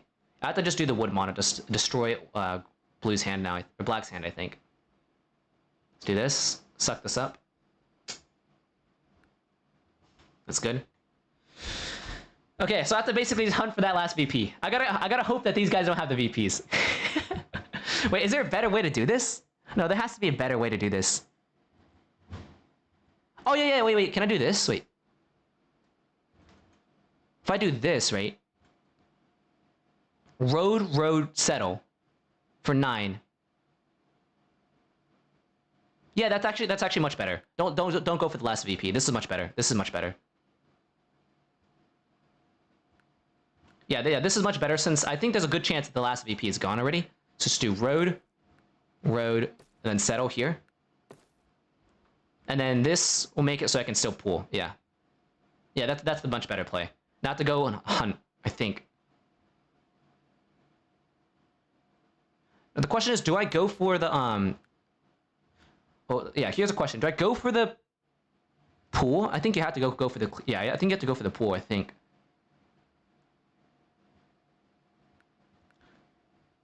Yeah, I think this is the best move, right? Instead of holding. And holding basically guarantees you the win.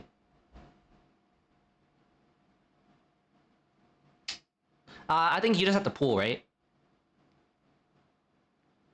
But pulling is... The only thing I really want now is... Ah, dude, I don't know. I'm at 6 cards though, right? I mean, I could simply just do something like this, right? And just go ballsy and do something like that, but that's too inflexible. When blue has a knight...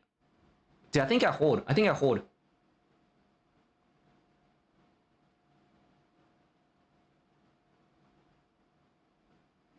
I think I hold here. And there's too high of a chance my opponent has a VP. I think you hold here.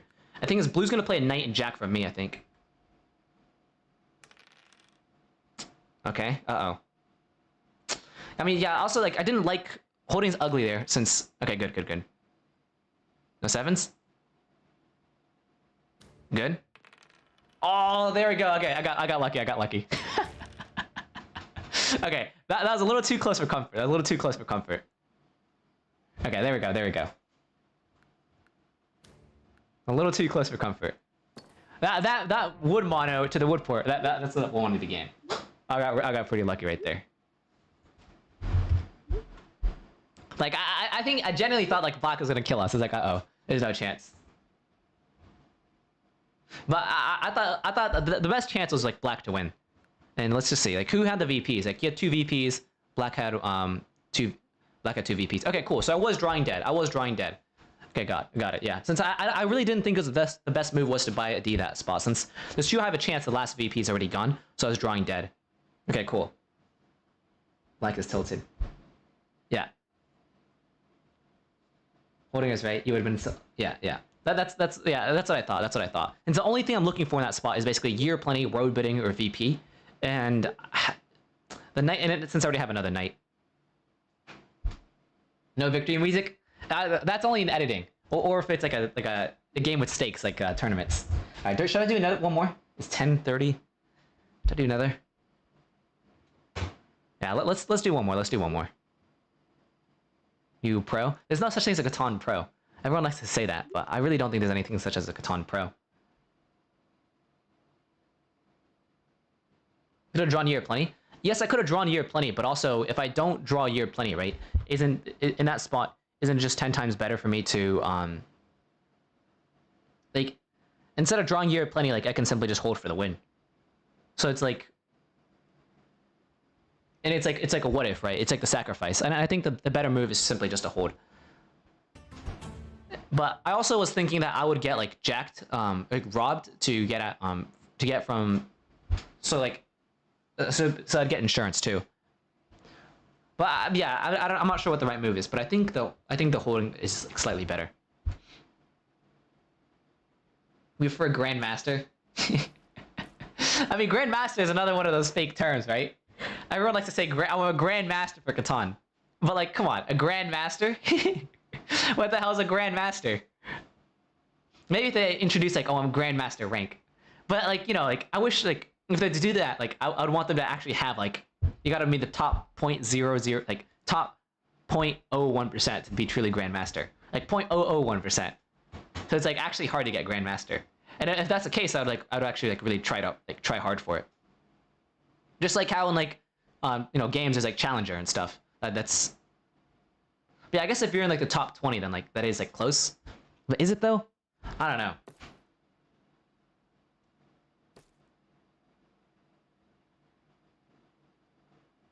I think the ending game there, it was D cards is played inefficient, or we should putting those. Hold is a great move in that position.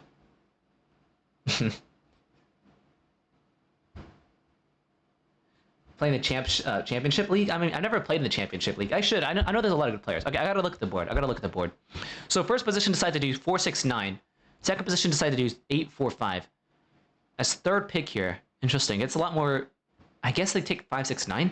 Where does fourth go here? Since all the ore is locked out, the brick is also locked out, and you're in a pretty miserable position here. This is why fourth position loses. What the hell do you do? I wonder if you have to ever do something like the 8-10, 5-8-10. That might actually have to be the play. And this is so miserable of a spot. That might just be the move. 8-10 to 5-8-10. That's just so disgusting. Especially if, I mean, what the hell do you take after this? 5-6-9? 5-6-9 goes with like 8-3, I think. Yeah, like 8-3. 6-3. That's gross. Since if I take like, oh, that's so bad. Since if I take 5-8-10, 8-10, then someone else takes this as third pick, and then third pick likes to take like 8-3 to build a 6-3. That just fucks me. That just destroys me. But maybe I can like beg them to take 6-2 to 6-3. I mean, can you play like a sheep port idea instead? Like, I mean, it just depends where third goes, right? Since if they go 5-6-9, like what the hell do you do here? You just sit there and just cry.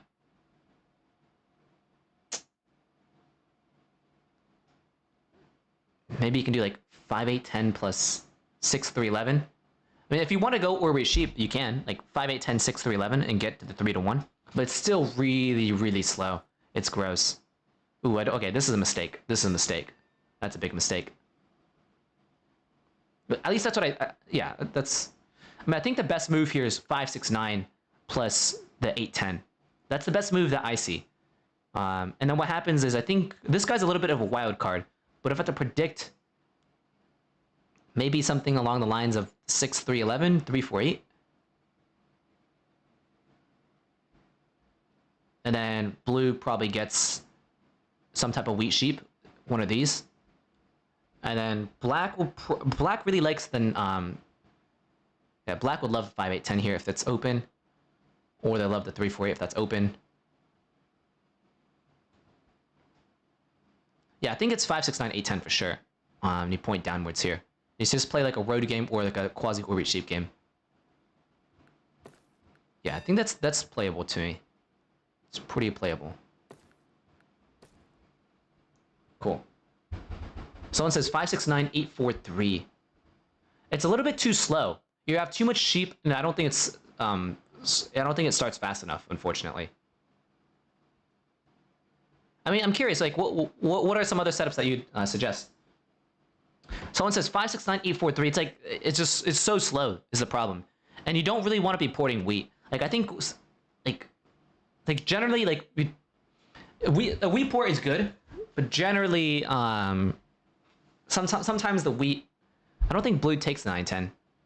Why would blue take the 9-10 if there's other more if there's fancier options? Maybe. Well, okay, shit. Ah, shit. I see. Yeah, because of the brick port. Fuck, I'm so stupid. Yeah. I mean, what about the 5-8-10? Isn't that pretty? The 5-8-10?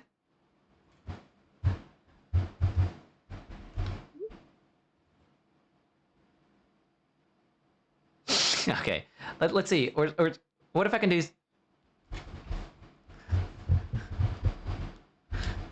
Okay, how can I?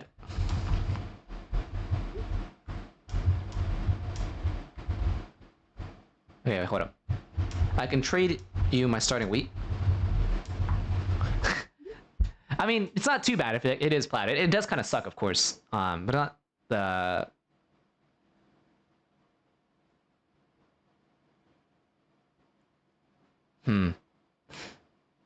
Is a 9-12-10 actually that good for blue? It's not bad. Actually, I can see a lot of people taking it.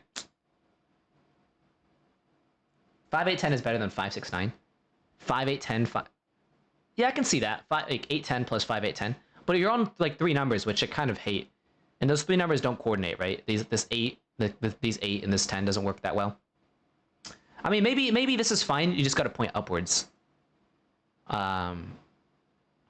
Yeah, like that's a bad prediction for blue. Since I was like, does anyone take the 9-10? Like black can take it. Actually, wait, hold up. Black also likes the 9-10. This is the brick port. The brick port is just too good for both blue and black. But also, like, you're leaving up the 5-8-10, which is also really good.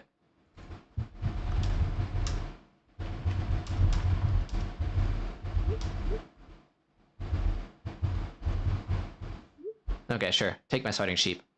Take my starting sheep. The starting sheep doesn't do jack shit. It helps him a lot, but, cool. Then blue gets this spot. I should have got punished right there. I really should have. But the thing is, I still get punished. Since I think black still likes taking the 9-10. Yeah. Black still likes taking the 9-10. They can't take the 6-3-11.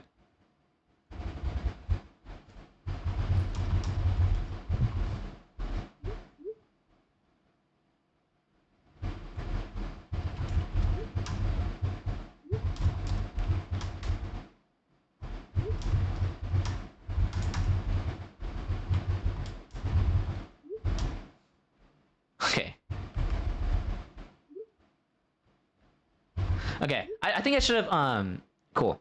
Yeah, I think this is slightly better for him anyways, to do this. My starting wood doesn't matter too much. Wood for sheep. And I think how I framed this was pretty poor. I said, black, you going 9-10? I should have said, black, are you going 6-3-11? Since he's incentivized to say yes all the time. But it is what it is. I have to give him my starting sheep, which is totally fine. I usually get sheep for wood, so it shouldn't matter too much. Okay, I guess he doesn't need my starting sheep anymore. He jacks from me. I wonder why he jacked from me. I guess he wanted that starting brick, which makes sense. Brick for sheep wheat. Do I ever take this trade? I don't think so. Since the sheep wheat doesn't really do anything. In terms of first priorities, I think I want to go into 8. No, I need to go here 9, 10, and 8, 3. But the biggest thing is I need to make sure I don't get plowed by blue to 9, 10. And I also have to make sure I don't get plowed over there too. Fuck. Is he gonna extort me for a brick here? Do I give it up? I mean, where does he block? He blocks 8 brick. Okay, cool. That's good. Okay, he decides to buy D, which makes sense. 11 ore. He sighs. 1 and 3. Yeah, he jacked the ore. But he's still got another ore here.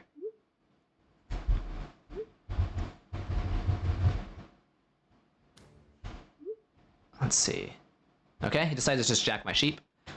That's good for him since now he has 2 sheep, but I'm glad I'm holding on to the brick. And I'm a little hesitant to give him the brick, since if he gets this 9-10, it's pretty bad for me. Wood for brick? No, I don't think I can give that up. Unless he gives me, like, 2 wood, but even so, I'm still hesitant to give him the brick here. Since I need to just defend this. I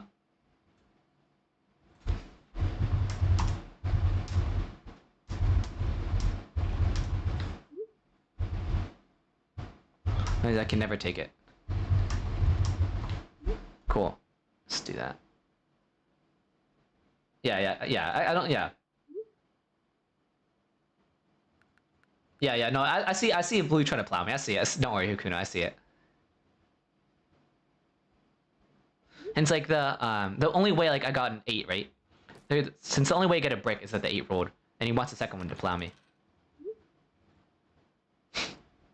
Well, I mean, he doesn't have enough. He doesn't have enough. That's the thing. Yeah, 4 ore. Come on. You did it last time. It's the right move. 4 ore. Please. I've done nothing. I literally started with 3 cards, and I'm still at 3 cards. There we go. There you go. And if you want the ore, I think it's actually black since he has a 1 and 3. Yep. There's 2 Ds for. No way. He stole it again. Actually, no. It's not 100%. I think black would have complained if he stole another ore.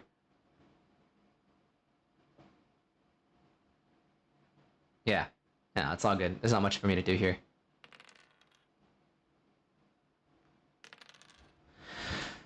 $10, okay. Let's see.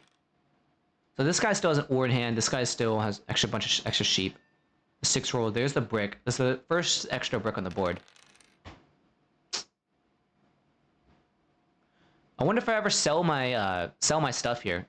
Sell my brick here. For 2 wood. But I'm still in danger of getting plowed. Because if I give him a brick, right? If a single 5 then 8 rolls, he gets 2 wood and a brick. It's just too dangerous. I don't think I can do that. I mean, I can try offering something like this. Let's try offering something like this. Who's willing to... I mean, blue might, but blue has a bunch of extra sheep in hand since he stole 2 from me. I can try offering something like this, which is also not bad. But who takes this? Maybe black, but no, black doesn't have any wood. Yeah, I think there's no trade in this spot. You could hunt for ore, but I could try hunting for ore too, but I doubt it in that spot. He buys a D, so there's the ore that's sucked up. This is his settlement. I don't think I should ever trade this.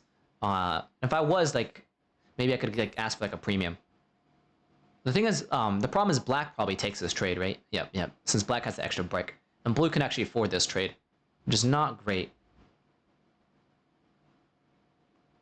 Yeah, I'm starting to think you guys are right. Maybe the 8-10, 5-8-10 is slightly better than this 5-6-9, but this makes me a little bit...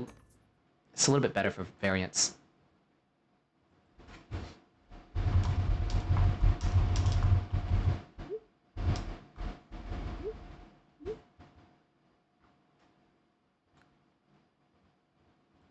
Okay. I decided to do 2 for 1. Nicely done. It was a good job on black pushing for the maximum for wood wheat, since it's a pretty good trade for black here. And then blue gets a settlement, so it's everyone wins here.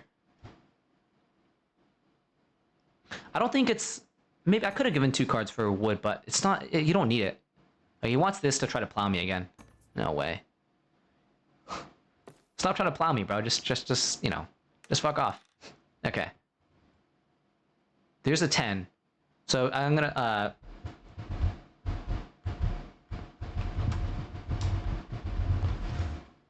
So I'm just anticipating 7ing out, so I'm pre-typing this message. Man, something I want to do is just like just create like a document of like copy and paste messages.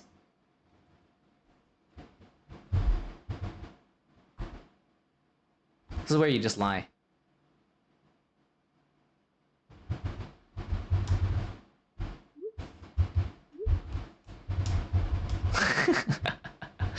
Okay.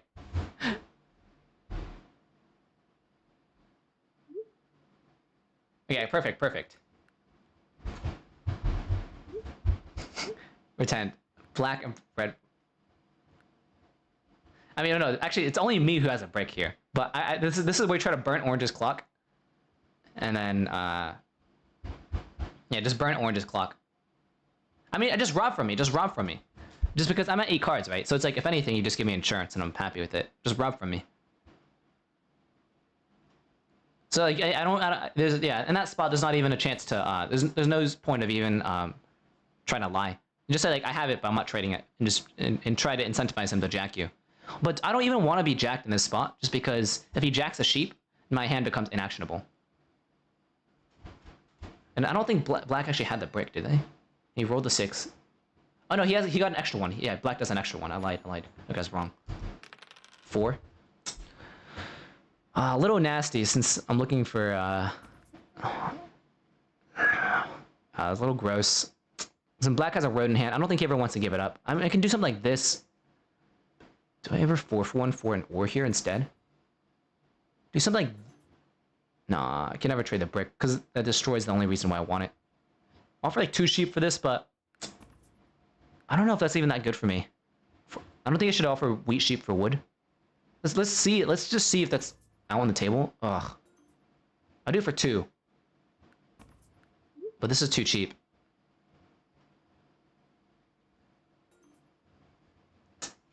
I'd rather 4 for 1 than use a wheat. Or wheat sheep for wood is... It gives blue D for wood.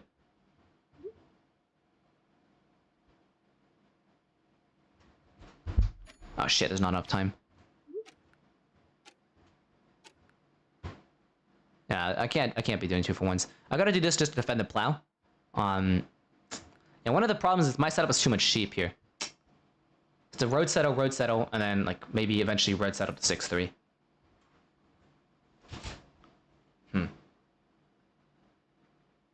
Just tell me you trade him. You're gonna lie? No, I think doing this subtle. People don't like it whenever you're explicitly lied to. People hate that. So I don't think you should be trying to do explicit lies, because that makes people extremely like upset.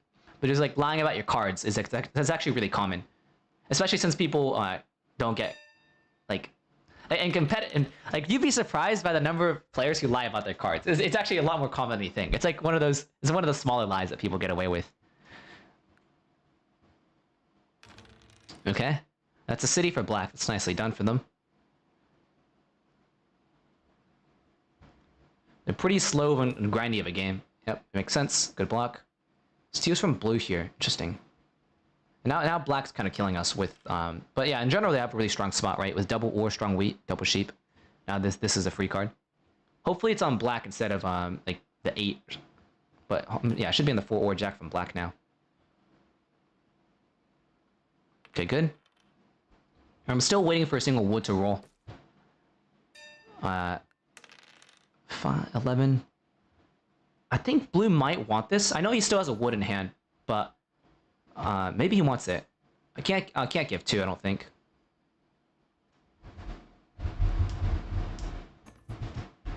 I don't think it's worth it for me. I'll do 2 for 2.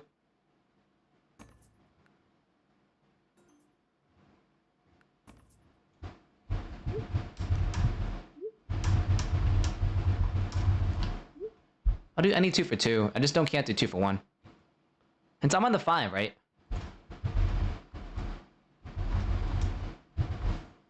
Okay, he decides to say no. It's kind of gross. What if we did like 3 for 2? I mean, I'm at 6 cards. Do I take this? 9, 10? 2 wheat? It's fine. Let's just do 2 for 1. Let's see. It's being a little too greedy, I think. But the 9-10's not even that good for me. That's the problem, right? The spot I really care about is the 8-3. That's the spot I really care about.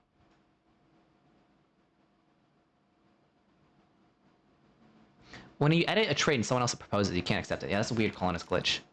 You're right. Yeah, Brickport's good, but the spot I really want to get to is like 8-3. Oh, that's so bad. That's so bad. That's so bad. Yeah, that's gross. Especially since now like we're both tied on wood bricks, but he kills me on wood. Oh, that's bad. Okay, I need a 7 out here. I need him to 7 out. And like 8s are really bad here too. And so if he starts 3-for-1ing to get here, I'm just screwed. Okay, cool. He cities. Actually, that's just as bad now because the problem is now whenever the 8 rules, he dominates me.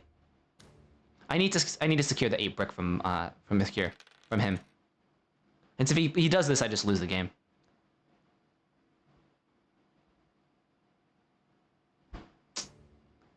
Why the 6? I wonder what. It makes sense. This makes sense. In this spot, I think I have to hold here. I would like to 4-for-1 for a brick, but yeah, I'd like to 4-for-1 for a brick, but I don't think that's possible. But even if I do get plowed, I mean, it's still playable, right? Is it? It's kind of rough. It's kind of not playable. Man, what else? What else could I have done in this spot? At 9. Let's hope for no 7 out here. Oh, jeez. Maybe I could have ported for a brick in that spot. I think I should have, really, because I don't ever get jacked, right? Like, I never get jacked. And I knew that, like, any of my rolls, like, puts me over with the 2. I think it's actually that spot is the spot where you should have. Yeah, I should have 4-for-1 right there. Especially since that's the only way I can get ahead of blue, is that if an 8 rolls on one of my turns.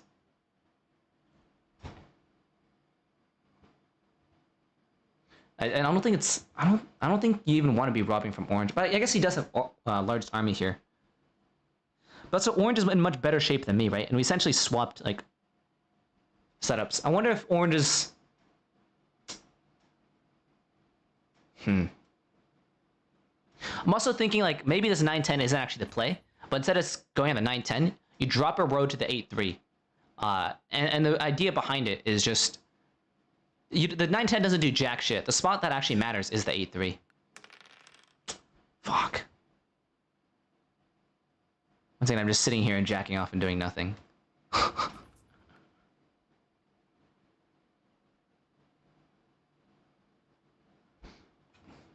Yeah, 2 sheep for an... Oh, that's not too bad, really. 2 sheep for an ore. I think I have to take this, yeah. I'll take it. 2 sheep for an ore. I'm just gonna buy D, yeah. Okay, that's good, that's good. That's really, really good. And I can have wood or brick. That's perfect. And I'm hoping that blue gets robbed here, too. And I'm giving, essentially, I'm giving black like a D right there. In order for me to buy D myself. Hopefully blue gets robbed here. Why does orange... Isn't blue stronger? Say this. And this mono I just gotta really hold on to for the rest of the game. Oh, jeez. I want to take the 6 ore. 6 ore is really good. 6 ore is really good, especially in my position. Let's see if I can get something like this. 6 ore, dude. 6 ore. Chat, do I have mono the 6 ore? If this trade goes through, then I think you do. Wood for... Nah, I don't think so.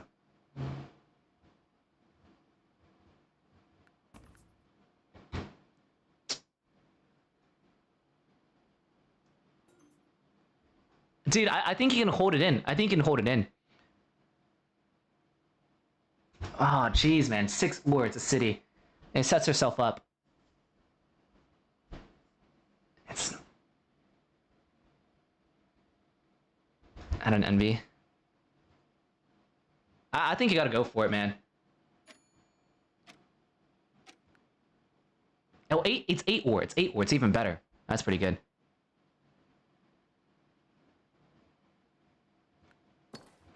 Okay, let's see if there's anything like this.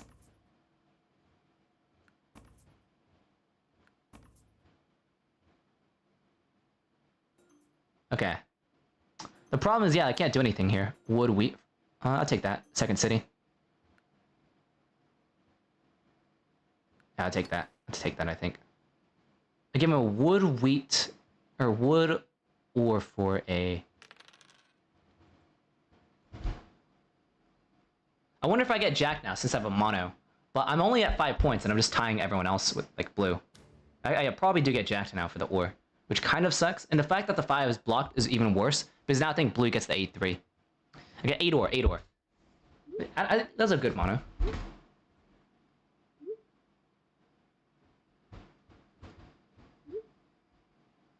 Yeah, don't say anything, don't say anything. Pluck. Good, good, good. Okay, cool. I need to keep the ore. It's pretty good for me. Good. So, okay, this guy's got all the bricks now. I'd like to try to get some of those bricks from him. But I don't care about the bricks, especially if I don't have the actual... Maybe I can do something like this. And this gives me 2 D cards. I mean, this is insurance, right? Don't you want 2 cards? Want a wheat? I mean, he just got it. I don't think he cares.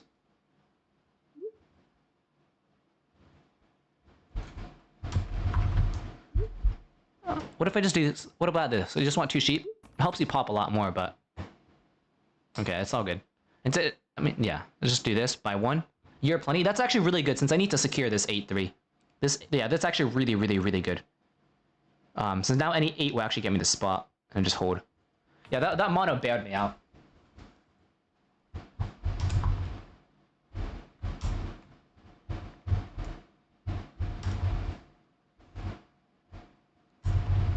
Let's see this. I'm gonna let him dump first.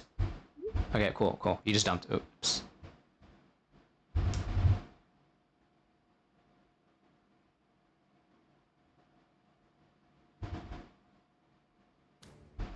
Okay, now say this, and now say this. Come on, come on, come on.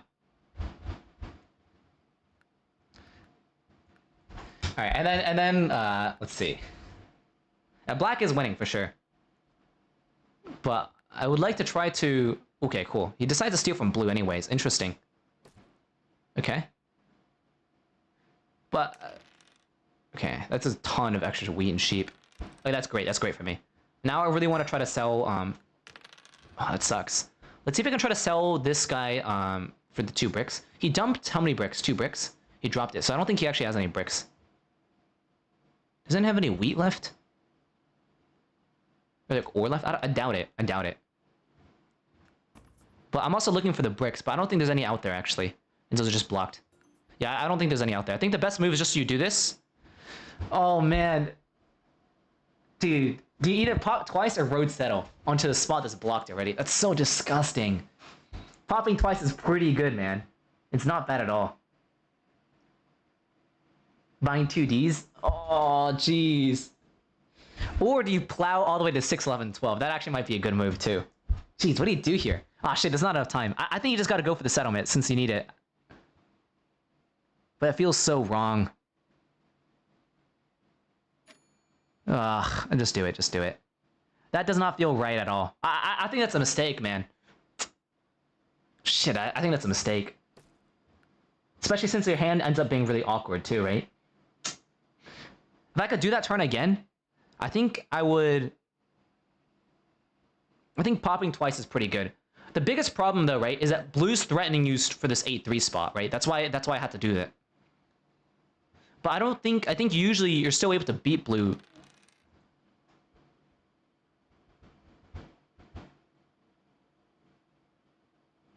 Someone says 3 devs, not that, just 2. Yeah, I guess so. But like, dude, if you lose this 8-3, isn't it just bad for you? And also, this 8-3 is not... since it helps you go for road, right?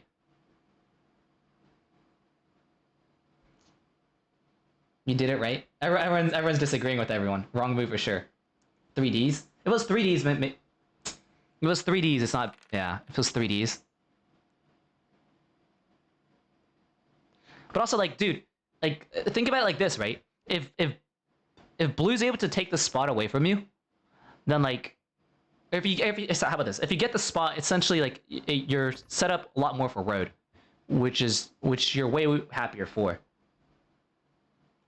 Maybe I think that's just cope though. I think that's just cope. I think you guys are maybe right. Oh, sheep for. This for sheep for 2 wheat maybe, 2 wood.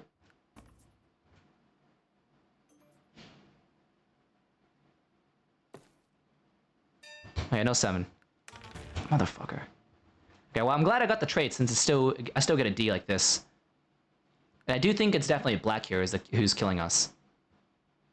I think. I mean, orange can still do a little bit too. But also 3Ds. I mean, I got 7 nut right there because I didn't pop 3Ds on the last turn. So yeah, I guess you guys are right. I don't know. I don't know. Maybe you guys are right. I'm just being stupid. Ah shit. Yeah, I know. This is fine. This is fine. Jack from black here. The wheat. Just... Knight. 9 wheat. The thing with the 9 wheat is that like isn't well, to me it's like one like he already has wheat in hand, right? But yes, I know that's his only wheat spot. I did think about it.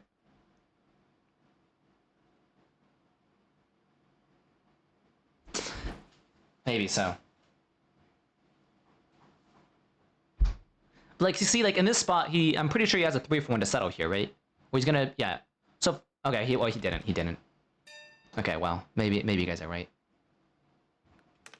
8. Ooh. So I can either one pop. I can plow him.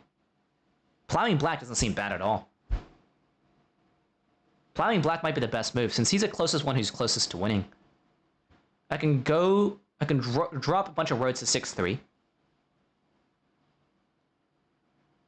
Or I can plow him. Or I can decide to pop once. I have 3 cards. I could just literally turn all of this into this too. That's also not bad. But I think you have to plow black here. I think that's just too good. Take him away and put him in a word of plane. And everyone's always saying different things. The 6, 11, 12 is not even that good for me though. But I think it's more so destroying second place here. It's just very much needed. And it sets me up because yeah, it sets me up for road. Gets me to the settlement spot. I do have a knight to defend myself. I think it's an okay move rather than popping twice.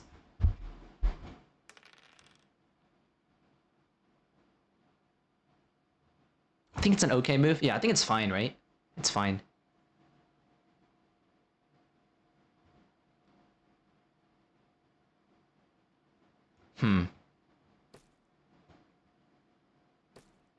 Is it though? I don't know. I don't know. I am the clear block, but yeah, like I'm just trying to pull ahead and win the game, right? Also, I gotta be afraid that blue or black doesn't just win the game with road. That could be 3 VPs. It's not super likely, but it can be. Alright. And if at 8 rolls, then I'm sitting at 9. I'm sitting pretty happily. Okay. More Ds are being bought. 5. So I think with this hand, oh geez. This is an interesting hand, right? So I can either one, like port my entire hand for this, which makes it actionable. But there's actually a decent merit for simply just popping here, or to simply hold, because you want to secure road. But I think that's just stupid thinking, right? I think it's just stupid thinking. I think you just want to do this and buy D. Or wait, why just? We can simply just do this and drop a single road like this, get the 9 points, and simply just road settle for the win. Like, what are you talking about?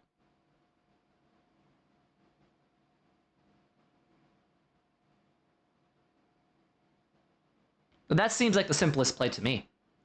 Yeah, I think the road's just simply the simplest play, yeah. And I have a road to defend myself, or I have a knight to defend myself too, right? So there's, okay, there is this knight. Okay. That sucks since I need the brick to win.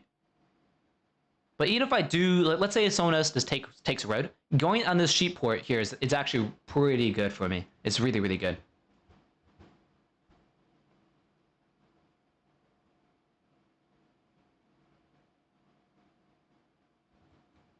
Okay, there's even more wood. And this guy does take road for sure. I wonder who I block now. I think it's probably... There's no brick on board. Actually, dude, I think the play here is actually you block the 6 brick. I think it's actually a play here. Because I'm trying to destroy any amount of bricks on the board. Because any brick that rolls... If like a 6 rolls, what happens is this guy trades a brick to blue, I think. And it makes my life really hard. 11, okay. I mean, also, it might just go for the ore in Orange's hand, right? It might be worth it, too, to pop. And so if it's like this, there's bound to be, like, some decent cards, I think. Do I go for the ore in Orange's hand, since it's 2 and 5? Or to go for the 6 brick, and simply to prevent all the brick from going on? Or to simply decide to block blue on the 4 ore, to try to prevent him from building roads, or like do something like this. There's a lot of options here.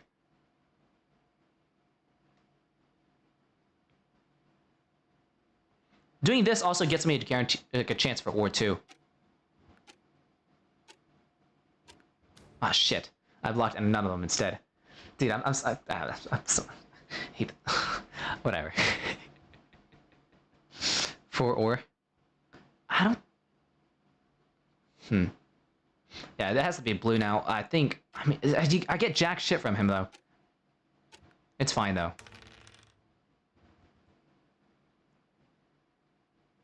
So this... Like, dude, I mean, I don't know, man. Like, because now my hand is going to be at 6...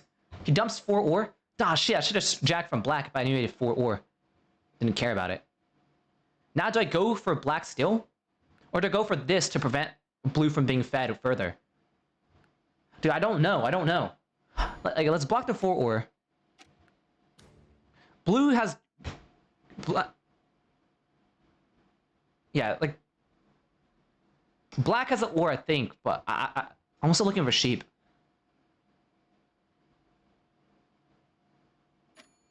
Alright, screw it. I'm gonna go for black here, which seems weird. I think he just has more cards that I want. Okay, well, that's still actionable. It's still actionable. It's okay.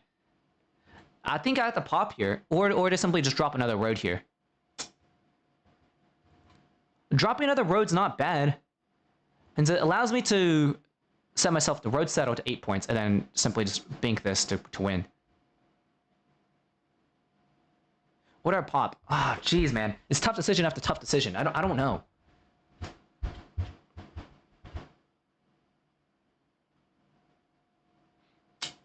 Let's see, what does chat say?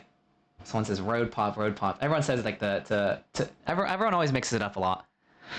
There's never where are the killers at?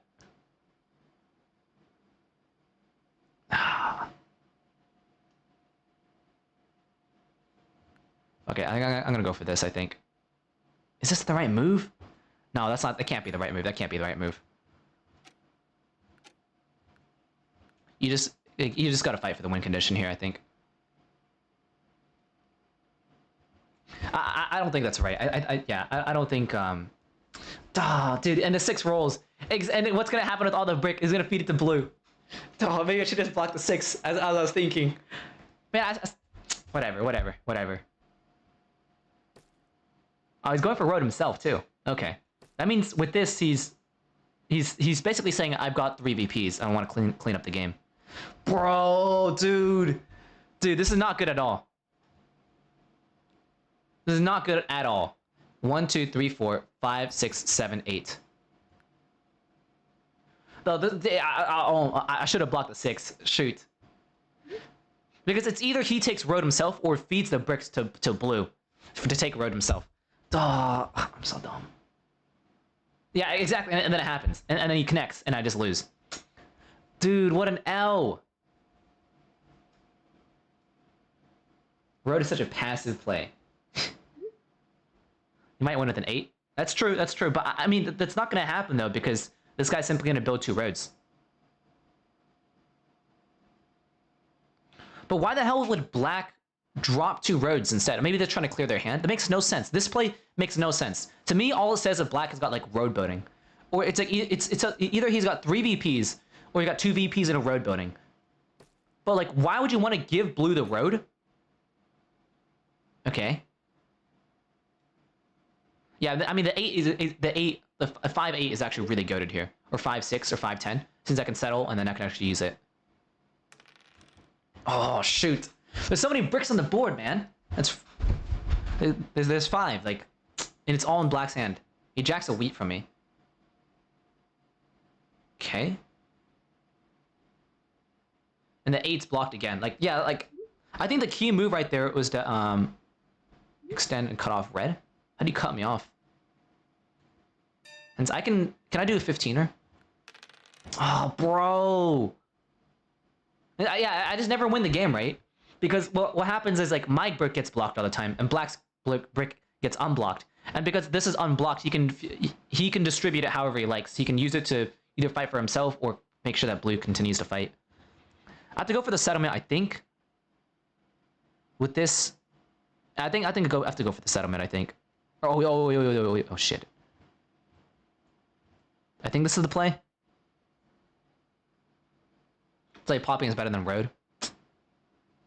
Yeah, I can see it, guys. Yeah, makes sense. But are we just also talking in hindsight, since I was wanting to oh shit. I was wanting to just be able to defend road. But yeah, now I think you just gotta pass. If you drop a road, there's nothing you can do. But I do win with yeah, I do win with 2 roads here. 3 roads is also not bad.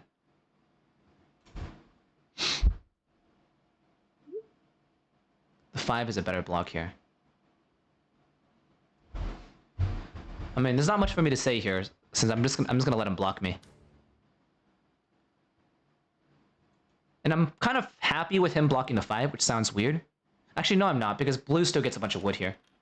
Yeah, okay, good. That's the roll I'm trying to dodge here. Okay, good. Now I just need a single, like, 8. Dude, shoot, 8 doesn't win me the game anymore.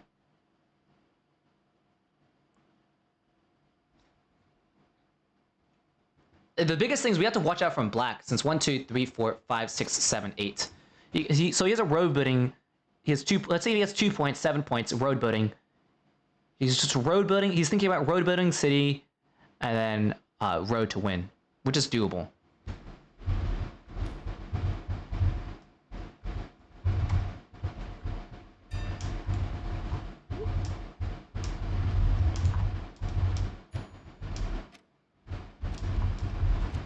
I'm with 2 VPs. Ah, shit. This is not good. This is not good at all. I can either, 1, hold, or I can port my shit for a road, or I can, that's pretty much it. I think just holding is a little bit better. But there's also monos, right? But I did play 1 mono. Yeah, this is kind of a nasty jack here. I don't think it matters. I think we just lose to black. I think we just lose. Shoot. Uh-oh. Is it happening? Literally, is it happening? I just caught it. He plays a road building. He plays a road and he wins. Oh, jeez, man. Monos. Okay, cool. That's a little bit better. He's at 8. Oh, that's not better. He just wins. That's not good. He just wins. Aw, bro. I was never the jack right there. I was never the jack. Oh, I caught it. I saw that from a mile away. He's gonna play road bidding, or you're playing, or some shit to drop a bunch of roads. I mean, if I saw it, then I should have, like, reacted to it, right? Just by blocking the 6 brick. Oh, that's an ugly game. Ah, gross.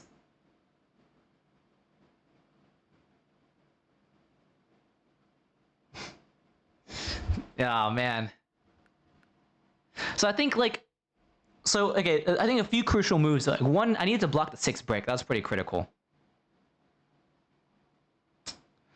I think the second critical move was that one turn where it bought the D. Was that actually the right move over the road? I think so. It seems like it's a little bit more actionable than dropping a single road. I think it's fine. I think that's fine. I mean, one thing I didn't mention was I was slightly afraid of Orange actually doing road boating and cutting me off to the sheep port. But I don't think it matters that much. I'm wondering if... Yeah, I think those are the biggest things, is that, like, Blue was constantly threatening, or Black was constantly threatening with that play. Since as soon as Black drops these 2 roads here, it's like he's 100% going for road. And it also has 2 VPs for sure. So he's like, I knew he had, like, either 3 VPs or 2 VPs plus X being whatever he needs to take road to win the game.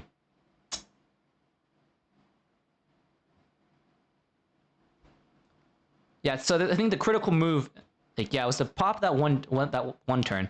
I need to also be a little bit more proactive and like and to call it out. And it's like in tabletop game or like live games, I have no problem calling it out. Like, you do, like, this is insane. But I just hate being a keyboard warrior. But I should probably, but it works. If you look at how much Drew, Dandy Drew types in chat, it works for a reason.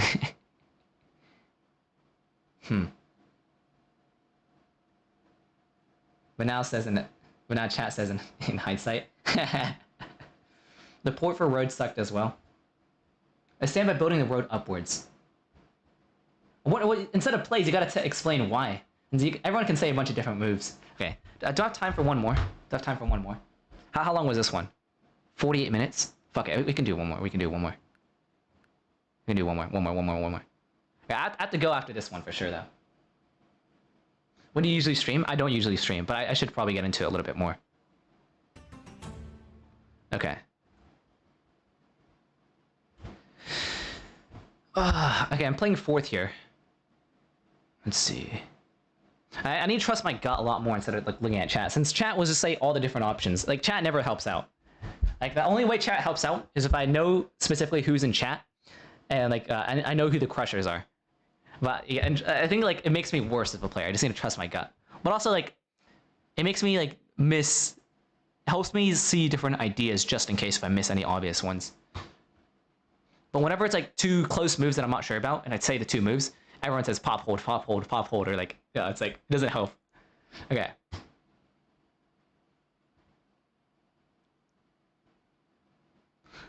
Okay, so in first position here, since I'm 4th, I'm expecting to play some type of setup where it's like, the wheat's kind of rare. 693 is actually pretty strong here. I wonder if anyone ever takes the 8-3. No, I don't think so.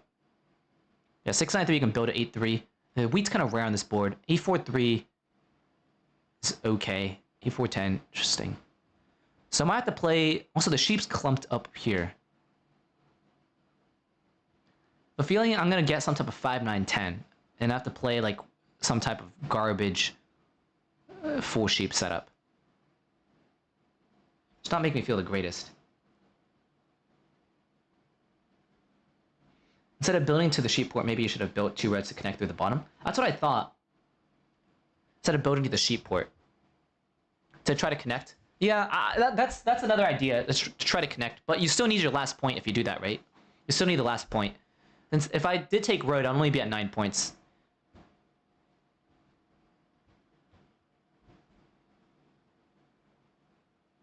Some evil genius plan. Alright. Good night, Solaris.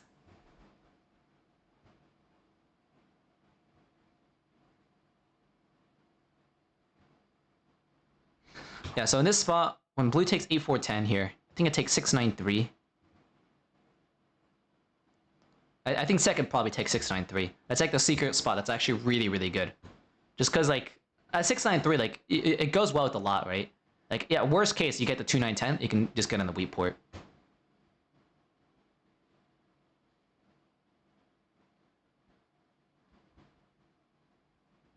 Missed your videos all summer? Yeah, I need to post. I need to post. I tell myself all the time, I need to post. 693 is the dandy Drew. I mean, it's just a good move, I think. Especially when you have all this wheat on this board. I think it's just a great move. It is. He did talk about it a lot. Yeah. Where does third position? It's assuming someone does go here. Where does third pick go? I think third pick likes to take. I think a common third pick is 8-4-3, and that leaves me with like this rest of the board where someone goes here and here. And what the hell do you do after that? You take 5-9-10. Or there's also the 5-8-10. Wait, hold up. There's also this 5-8-10. What am I talking about? 5-8-10. The wood. 8-4-3. Okay. And I'm pretty sure someone takes this. What do you pair up the 5-8-10 with? 5-8-10, 9-4-11. That's not bad, but you can't point left because you get plowed.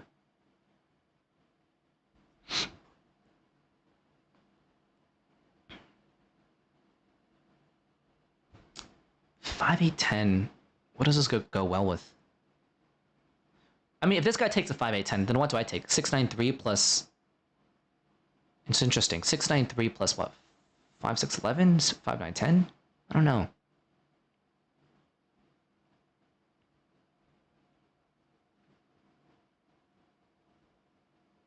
Six, 3, 11 point down. The wood port's actually pretty interesting here too. 6, 3, 11 point down. 6, 3, 11 plus...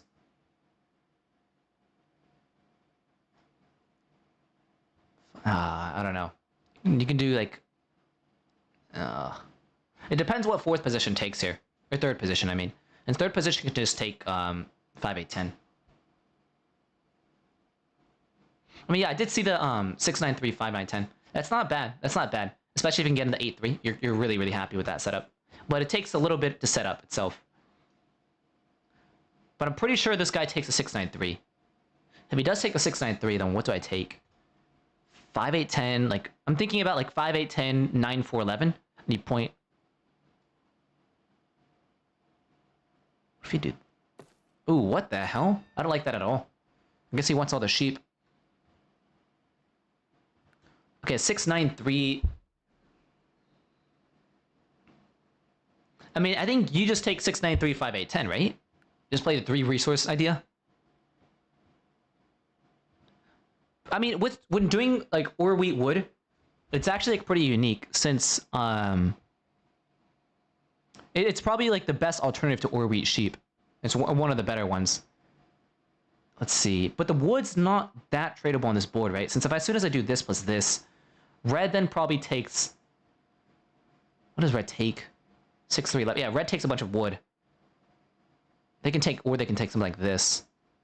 Orange. Gonna probably want to get in the brick somehow, like 4, 5, 11. And then blue likes to do something along the lines of wheat if possible, or maybe 6 through 11, point right or point down. What do you take here then?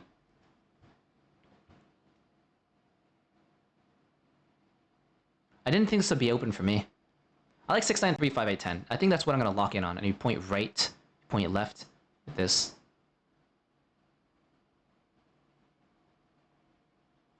Someone says this plus 4, 5, 11, 5, 8, 10. I don't like that at all. I think the 6, 9, 3 is actually really underrated here. Someone says like 6, 9, 3, 5, 6, 11. I don't think so. It's a little too weak. Yeah, I think this is the move here.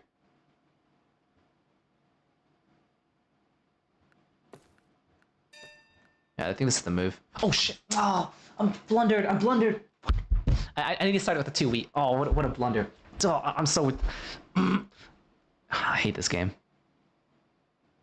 Okay, wait. Do you ever take... No.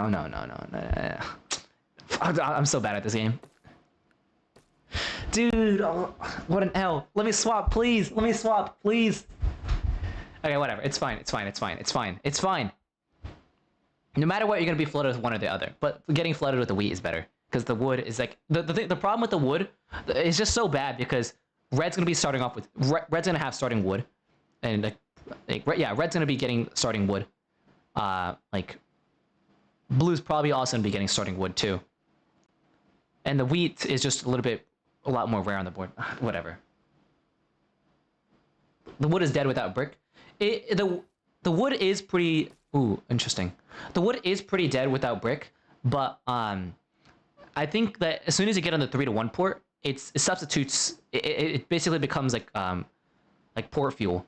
And so as long as you can get this like city and city, and then this turns all into port fuel. So that's why Orby Wood works, because you can actually afford the port fuel because you get 2 cities. It upgrades. You get a lot of production really quickly. But you need to get the setups, like you need to get it set up. So you need to, city here, you need a city here, road settle here, city here, and then you can start like popping a lot of Ds. Yeah, red. This is definitely a mistake. I mean, actually, the 2-9-10 maybe not so, but I don't like the 5-9-10. I don't. That's not my favorite pick for sure. You don't like the 5-6-11? I think whenever you're on the double wheat, you should just supplement that with the ore, right? And also, like, if you're, yeah, I think that's just the best way to say it.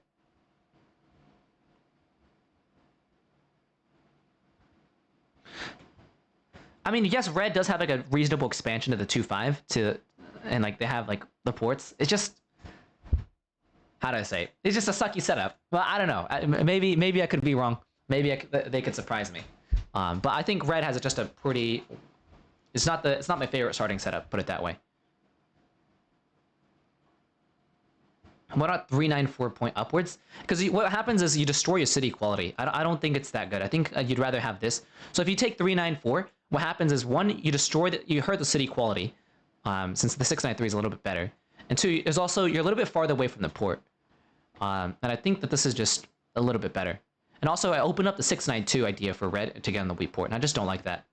I think typically like the 3-9, it's just I don't know how to explain. It's just not good. I think 6-9-3 is a little bit better, and you're gonna be surprised by, the wheat's gonna have a decent amount of trading utility. And so as soon as like this 9 wheat is gonna get blocked, right, and red's gonna be starving for wheat, and then orange is gonna have a decent amount, and then blue's also gonna be pretty hungry for wheat too. They're not gonna have that much, so I think that's why the 6-9-3. It's like the 6-9-3. Whenever you have like a lot of a desired resource, it turns into flexible cards, because if I have all the wheat and my opponent wants it, then it makes my game pretty actionable, even though it looks like it's not actionable, because I can get a lot of trades.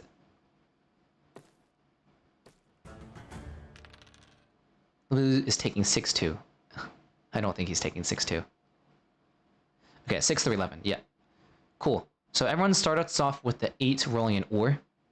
Yeah, and this is exactly why, right? Like, see, if you reverse this, if I started off with these resources instead, I'd basically be 1 card off from a city. And if I roll 7 on my turn, well then suddenly I can extort for an ore and get a city, which is pretty good. And you don't actually want to upgrade the 5-8-10, you want to upgrade the 6-9-3. So like that is a pretty bad mistake here. Ooh, I'll take this. I'll take this. What am I giving? I wanted to take it before anyone else would take it. But yeah, wood for sheep is not bad, right? Yeah, it's not bad. Wood for sheep. Wood for sheep, that's fine. Since I don't produce sheep, it doesn't really produce that much wood. What is he looking for? Looking for brick, wood.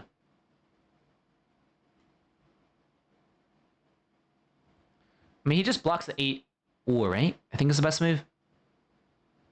What do I even offer him? 4 brick, interesting. Don't think it's... I guess he's just trying to kill the early expansions. He jacks from blue here. Yeah, so like, yeah, I would have a city in this spot if I didn't, if I chose my settlements right. But I don't. It's kind of nasty. Red, do you want this maybe? I can, since I have a bloated hand now. Maybe red wants this for a brick.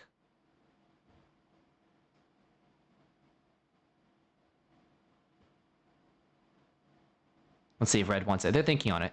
I'll let them think on it a little bit more. Since I don't mind trading away my ores here, since I don't think red's doing that much. Let's see. Do something like this. But the problem with like the reason I like waiting for red to respond is because when I offer 2 cards like this is like, it induces my opponent to basically say like, oh, I want 2 cards. Like, oh, you can offer both of these. Well, you can give me both instead of 1 for 1. But in this spot, I think I just have to pass here. Oh wait, I could have potentially asked for a wheat in that spot too. Or for wheat? No, I don't think so.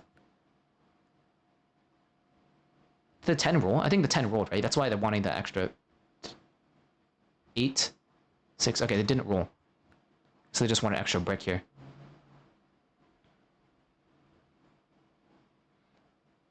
I'll take the blame for being part of the chat that distracted me.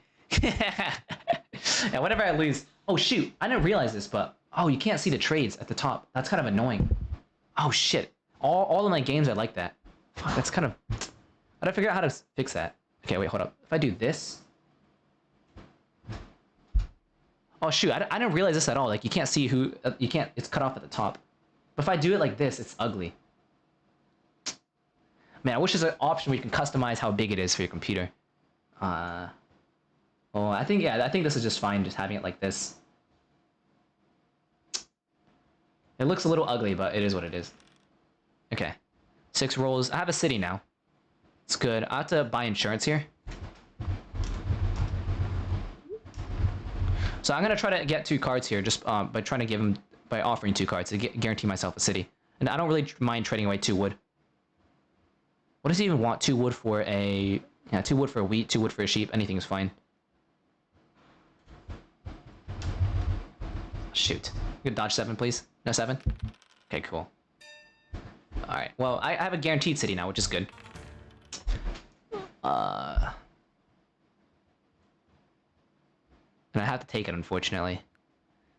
And I think the spot I block is probably something along the lines of, Red's doing nothing. Orange actually has a pretty playable game. Blue has a hard game. I think I would want to prevent Orange from settling. Orange does have an extra sheep. I think this is just the best block. It blocks 2 people. Yeah. Cool, I'll get a sheep. Good. And I upgrade this instead. This way it makes me just a lot more unblockable, and I can actually trade away the wheats. But I'll probably get jacked for my sheep now, which sucks, but... Don't use any shady windows in Chrome. Okay.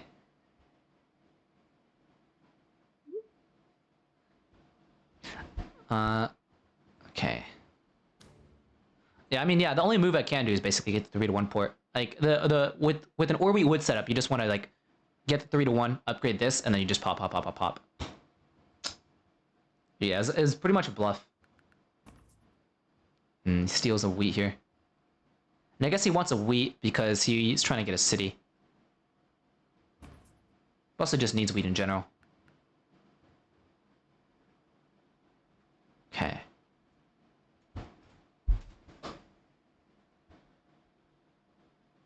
You need it sounds bad whenever you type. Does it really sound that bad? Damn, dude. Okay, I will figure out my audio settings and I'll try to figure it out for next time. I mean, I do have a mic. It's over here. It's just again, but people have said like it sounds like I'm going to war whenever I type or something like that.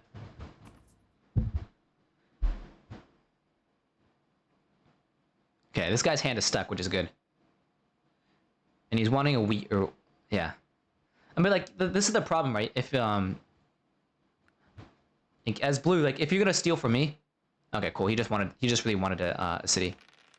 But what I was gonna say was like, if you want to steal from me, have to make sure your hand is actionable. But his hand is still actionable, so it's good news for him. Okay, he's got a brick. I need to track the brick really precisely, since I need to. Since the hardest job for me is to road settle over here.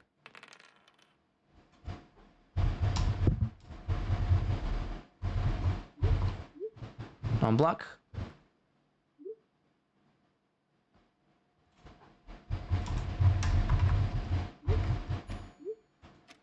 Not.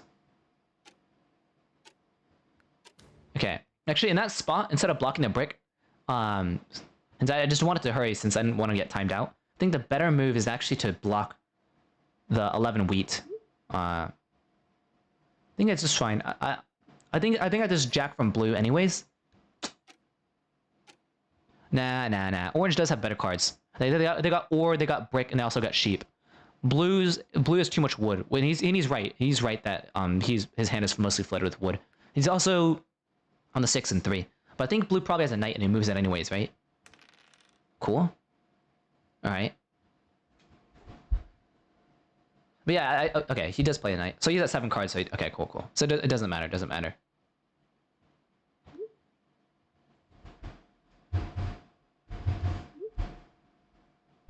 Let's see. I'm gonna say yes here, but this is a perfect time to non-binding. This is actually a perfect time to non-binding here. Did I do it, chat? I'm giving him a city, right? He's gonna give me a wood. Ah, dude. I mean, if he gives me a sheep, then I'll take it. But I'm giving him a city, though. Ah, this is so bad. This is so bad.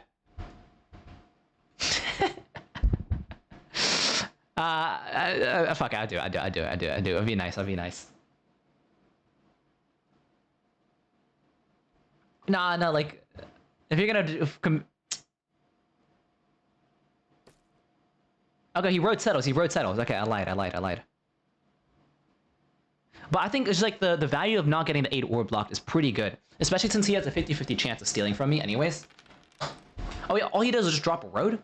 Oh, I thought he's gonna do way more with it. I was totally off. Okay. 4 brick rolls. So now he definitely has a settle. He definitely has a settlement. Wood for wheat? I'll take that before blue takes it. I'm pretty confident blue is saying yes to this trade here. Yep. Now he's gonna say like blue is saying yes. Or green is saying yes. Yeah, so like there's just too much wood on the board, so I have to say yes to this trade.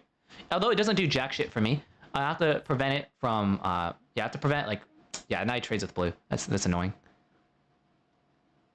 But if this is a live game, you can say like let's just both not trade 1 for 1 and just don't trade with him here.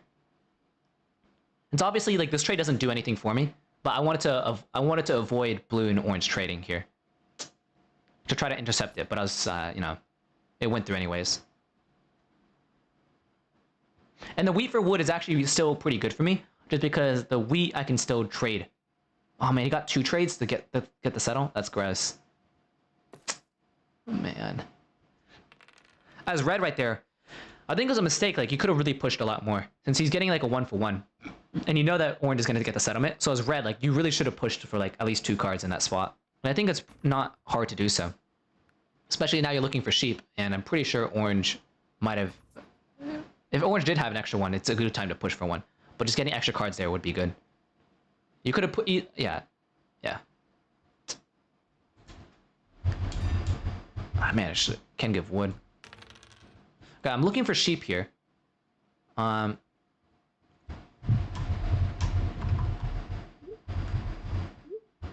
Okay. Let's see. Cool. I think the spot I want to block here is definitely orange. Okay. Wants me to steal from blue here. Why? Why blue? I could block this. 6. I think blocking this is a little bit better rather than the 4 break, because I want to try to just destroy the amount of wood in the board. Got an ore.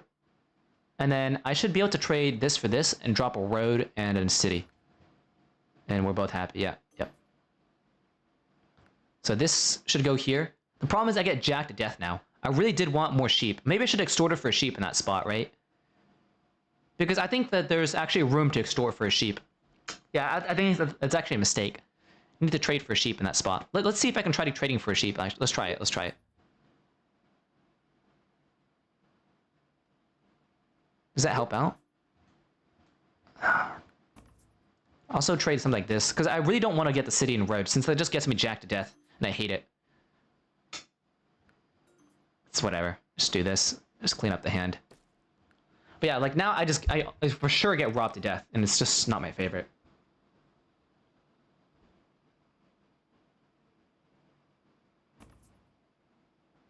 Okay, let's see. City's double production. I mean, yeah, I know I'm gonna get robbed. What else are you gonna do? Just not build a city in that spot? Like, I think in hindsight, like if I had more time, right, the best move is to see if there's any sheep, extort for that sheep, and try to buy Ds in that spot.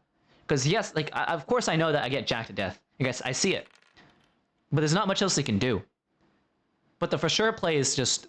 But also like this is something that someone told me that like that blew my mind. But especially for me, like sometimes you shouldn't always go for the best play, but you should go for the play that's most likely to happen, especially since you're in an online timer. Now, and if it's like a live game, you can always push for the best play. But in an online game, sometimes you just need to push for just like the best. You just need to go for the best move. Essentially, go for like the thing that'll make you like more likely to do something, and it's still like a good move. It's like in chess, if you just go for the brilliant moves every single time, but these brilliant moves take you 10 minutes, well, you're gonna lose the game on time. And that's something that like, makes a lot of sense. Okay. Yeah, I need a lot more sheep on the board. There's not enough sheep. It's kind of nasty.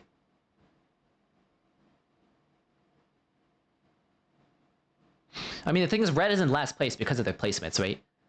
But the biggest things I want to be robbing is from orange. That's where I really want to be robbing here in this position.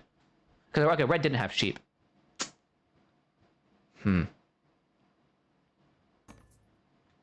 Brick for wheat. I'll take that. I'll take that. If red's just sitting here doing nothing, I'm gonna do any type of trade just to yeah. I don't mind doing any type of trades to help him out. Okay. Is this red settle? It is red settle. I give him it. Okay. 5. Cool. Let's see if I can,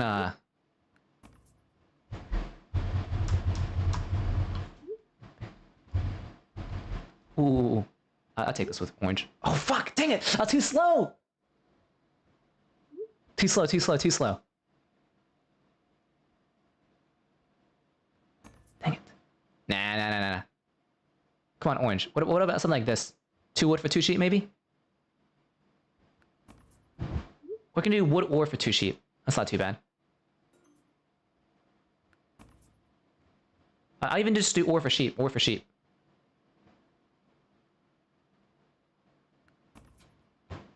Come on, orange, please, please. Dang it, dude. Dang it. Dude, that's too slow, too slow. He took it away. Okay. 2 wood for sheep's not bad. I'll take it, I'll take it. 2 wood for sheep. Fuck it. There's not much else I can do. I just have to hold in that spot too. Dang it, dang it, dang it, dang it, dang it. Oh, that's so annoying. That's so annoying. He said yes, and I missed. I have to like... Okay, he jacks from red out of revenge. And gets that 1 sheep. And it's spent. Okay. There's 2 sheep over here. I need every single sheep really, really badly. So the game's going to need me and orange, but I think orange is actually in a slightly better spot than I am. So it's like... kind of nasty.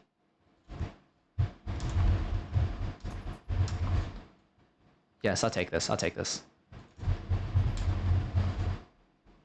I mean, he drops a road, but like that's fine with me.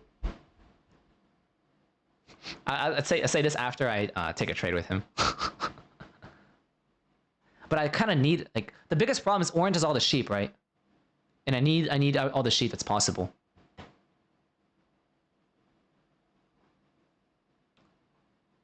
I mean, it's not even table... Like, I think there's a difference between, like, table talk and also just stating facts, too. I do think orange is the biggest threat on this board. It's like, there's no doubt about it. If you look at their position, right, they got... It's like, at some point, like, you can say, like, stop table talking, but also just, like, what are you guys doing, right? You're robbing each other and just losing the game instead of going for orange. Like, to me, I think, like...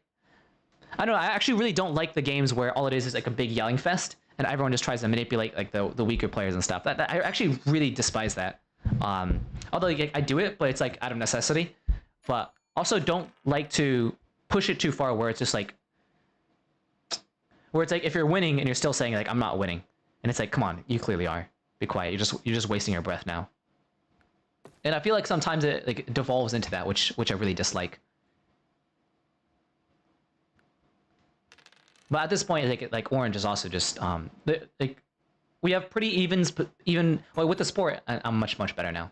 War for wheat. I'll take it actually. I'll help out blue. I mean, do I want to help out blue?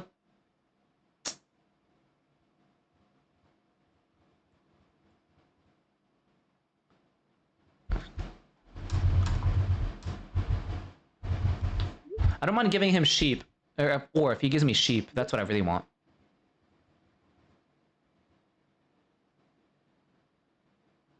The reason why I don't want to do the ore for wheat trade, I mean, it's not bad.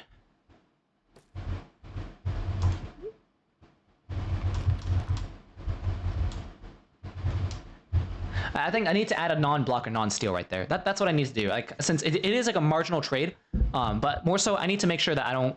He blocks this, which is weird.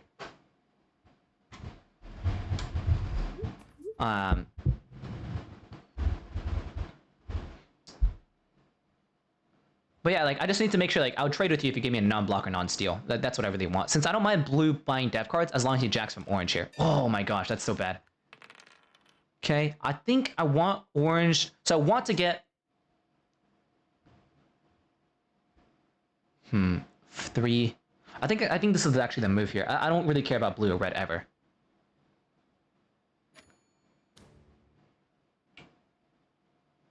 Yeah, I think that's just the move.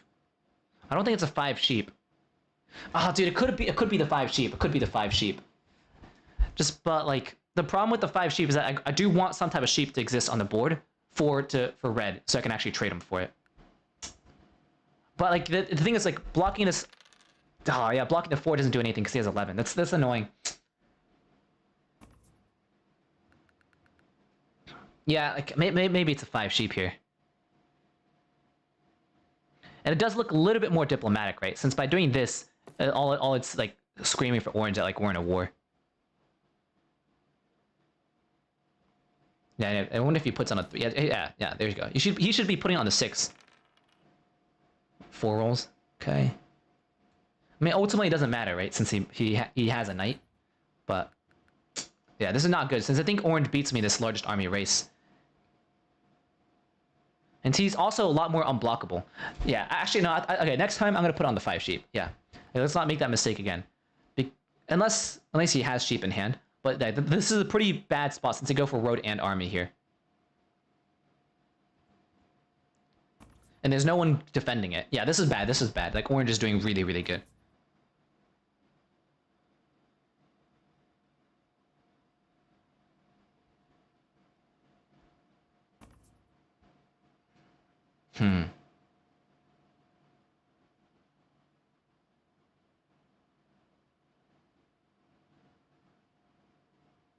So we have 4 for 1 for sheep, and he pops the D, or does he settle here? Or just sets a hold. Okay, cool. Okay, this is good. This is good. I need that. I need that. That's gross. Let's see if I can try to get like an ore and wood off. Let's just try to get a sheep off him. Red, please. Red, please. Please, please, please, please, please.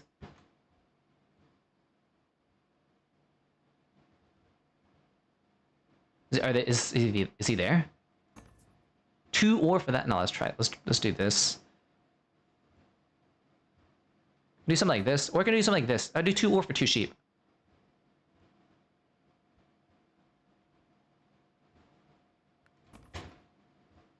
Something like this, maybe.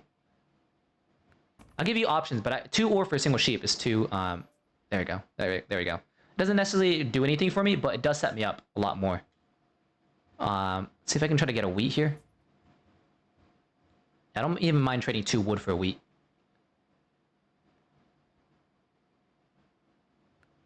Okay, but yeah, I don't think any wheat is out there. At least, and orange is probably not going to trade this with me.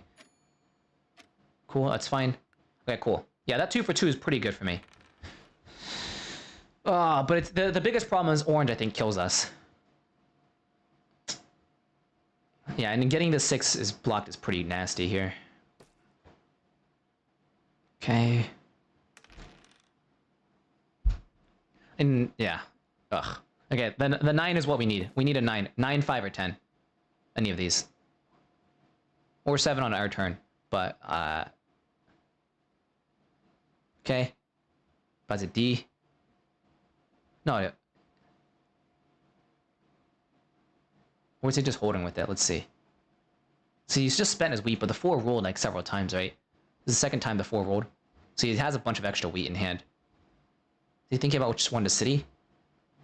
This is ranked. This is ranked. The ore port's not bad since, I guess, Ore port's not bad. If I can get ore port, then yeah, I'll go for it. But I think the biggest thing I need to be doing is popping dev cards in this position. I need wheats to do that.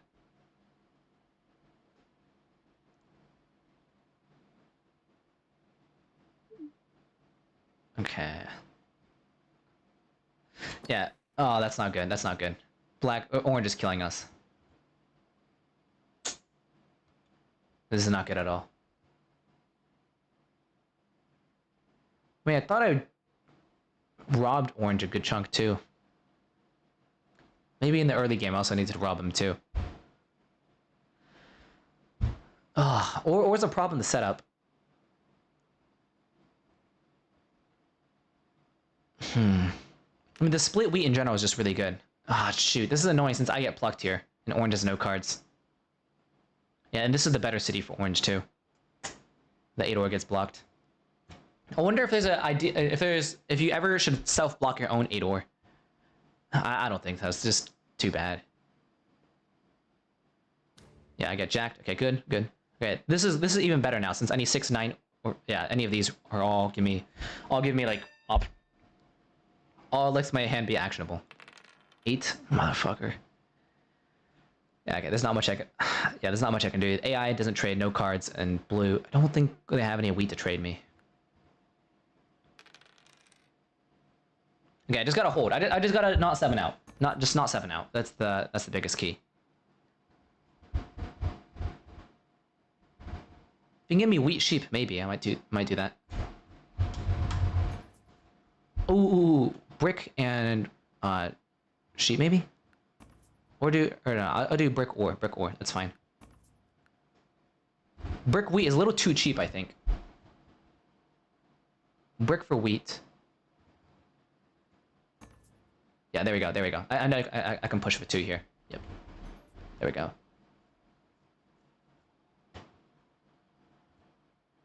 Okay, just dodge the 7s. Just dodge the 7s, please. I worked so hard for that trade.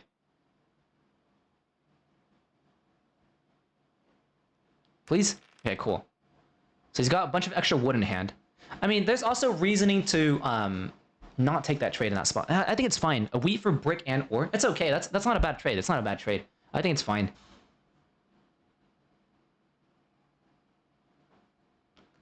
Okay, just end your turn. Well, you're being too slow. You only got three wood in hand. There's nothing to do. There's 2 wheat in hand now. Okay, there's 2 wheat in orange's hand from that 11. Okay. I think you just gotta pop twice. Buy 2 D cards in this spot. Yeah, just buy 2 D cards in this spot. I kind of almost regret giving my wheat away since I could buy a 3rd D card if I didn't. But road boating. Oh, jeez. Okay. Let's buy another D card in this spot.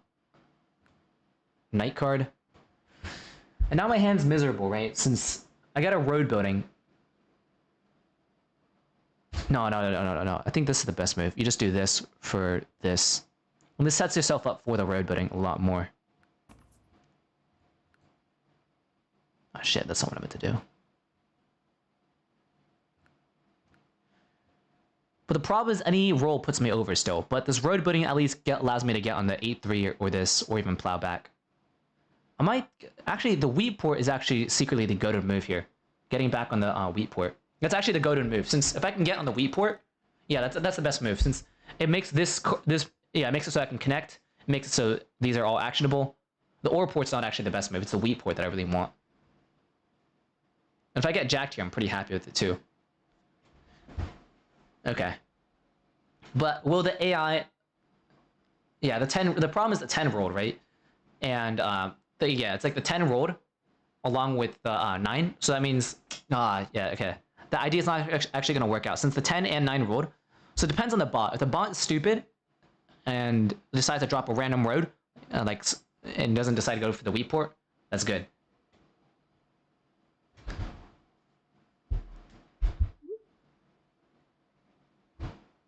Yeah, I don't know why you ever play an aggressive knight here.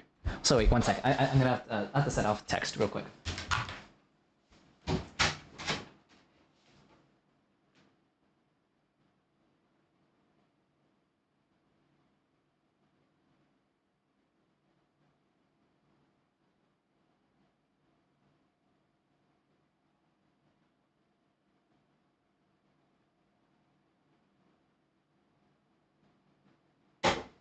shoot. All right. Okay, cool. Let's see what just happened. Played a knight, jack from orange, blocked the 4.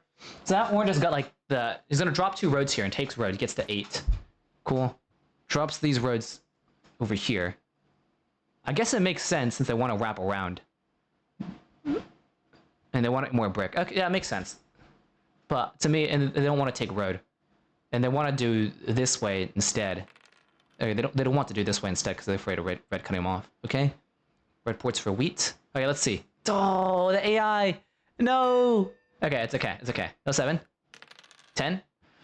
It's not bad since I can actually play a road building now. I can actually go on the ore port, which is not bad either. Ore port plus. Do I want to go here or here, or do I want to go here and triple up this spot?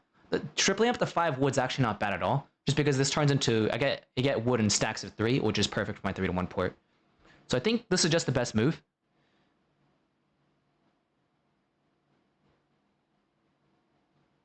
Yeah, this is just the best move, I think. The road building here, and I think you drop the second road over here. Or do you drop it over here on the ore? If I'm gonna be on the ore port, don't I want like? No, I think it's fine. It's fine. Just go over here since there's also backdoor mono opportunities too. I think this is slightly better. This is slightly, but also I don't want to get plowed by blue though. But no, they're already committed. Yeah, it's fine. I think this is fine. This is fine. And so if I'm gonna get on the ore port, then I want more ore, but yeah, whatever. I think that's an okay move. I'm not sure which one's actually better. Pop a D, get a VP. That's good. So I have to take largest army here, and then that only puts me at 9 points though. So I'm still a little bit farther behind. And this guy still might take army before me.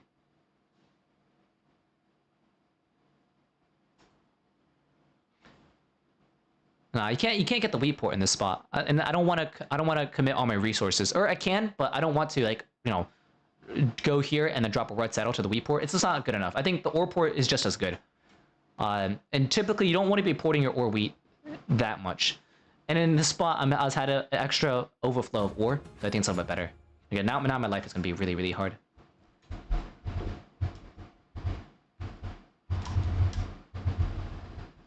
Okay, cool.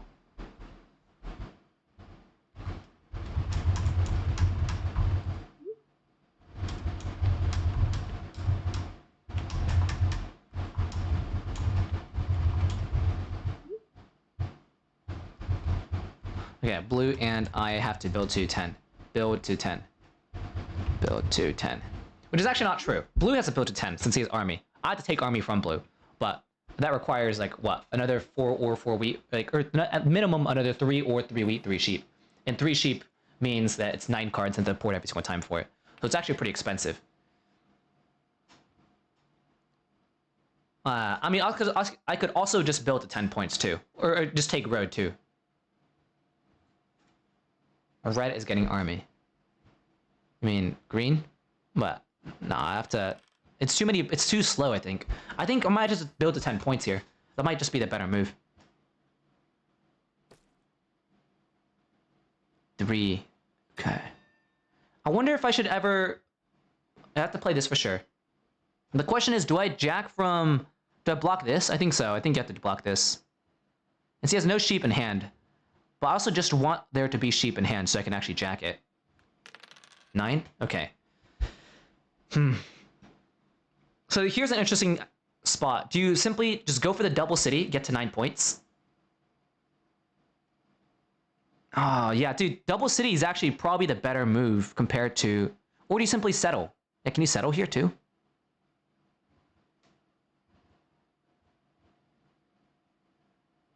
You settle to 8 points. That's not bad, man. You can double pop. You can settle and pop, right? Yeah, settle and pop. I think it's actually the best move. I think settle pop is probably the best move. You just get... Yeah. Oh, shit. So do this, and this way, yeah, this is just the best move. I think. Is it the best move though? And since I did this just so I can secure myself the spot. And if I should have, I knew this, but I was running out of time. But if I'm gonna be doing something like this, right? Well, I have the wheat port. I'm stupid. I can't set on pot. Oh my. Okay, maybe the double city in that spot was better.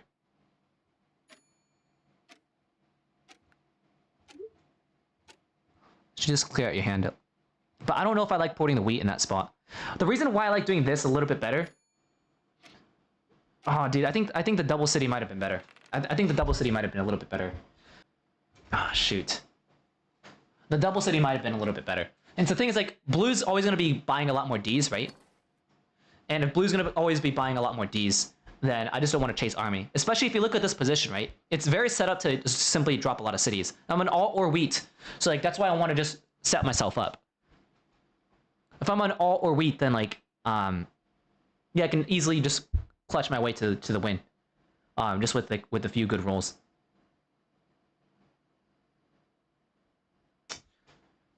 Maybe, yeah, double city's not bad right there. Double city. But it gets me robbed to death for sure. I don't know. Should have ported wheat, not war. Yes, I should have. Yeah, that was a slight mistake. I just ran out of time. There's no double city either. Oh, I didn't have wheat port. Oh, okay. Why did not extend over to 8-3? Because at this point, the settlement, the production doesn't matter. What matters here is the yeah, I didn't have the wheat port. What matters was is just like getting the point down and saving your cards. And so you don't need a production. I just need to get as many points down.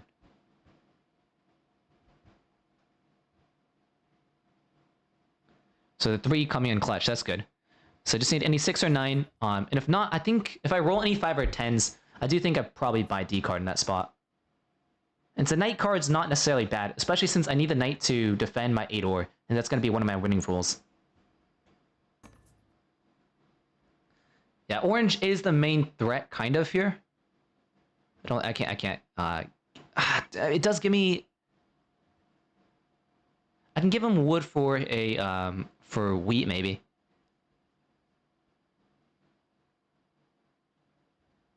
So I don't know about porting all of my, like... No, that's fine. I'm glad I ported. Since it got monoed anyways, but... I'll probably get jacked here. Since I'm at... Yeah, since I'm at more points. Okay. 5. I have to pop here for sure now. And now orange is gonna get pretty far ahead now. Or do you ever be greedy and you port, instead of porting for the wheat, you port for the rare resource, which is a sheep, and you hope for a 6 or 9? That's so greedy. That's so greedy, dude. That's so greedy. But they might actually be the better move.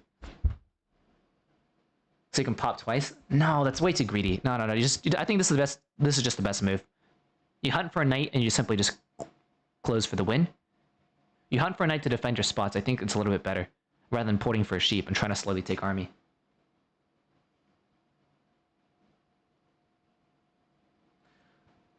No, I don't think so. I don't think you port for brick here. It's too expensive. I think this is just... It's either you do this or you port for or you go for sheep. I think this is just a little bit better. Helps you be more actionable. But it doesn't feel great, right? Since if I could... No, I think holding is too risky, right? Since if I hold, I'd be at 5 cards. I need 6 or 3 puts me over. But I think it's a little bit too risky. Ah, shoot. And also the good news about buying a knight in that spot is that orange has a bunch of extra sheep in hand, so they're not going to be able to use all of that. Yeah, this is not good since they get to 8 points and probably 9 points here. Oh man, and then for me to win, right? I need my 8s to roll, but also have to unblock myself too. This is gross. This is gross.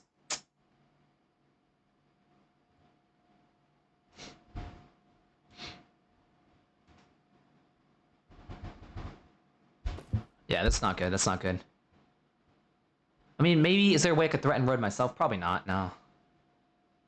Oh, shoot.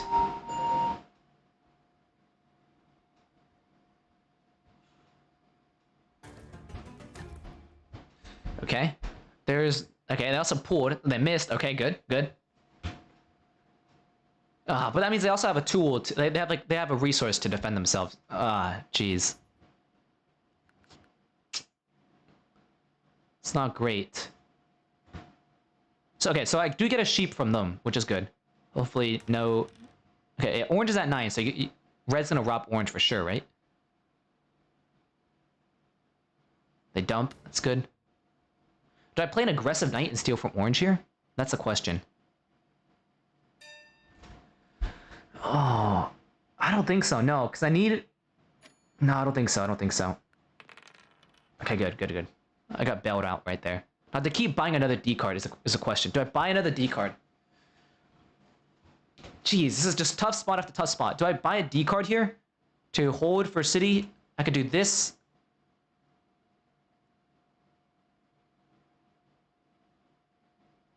I think you have to. I think you buy. You have to buy, of course. You have to buy. There's no other play. The other plays I play an aggressive knight. See what I get. Probably a sheep from orange. Here, plenty.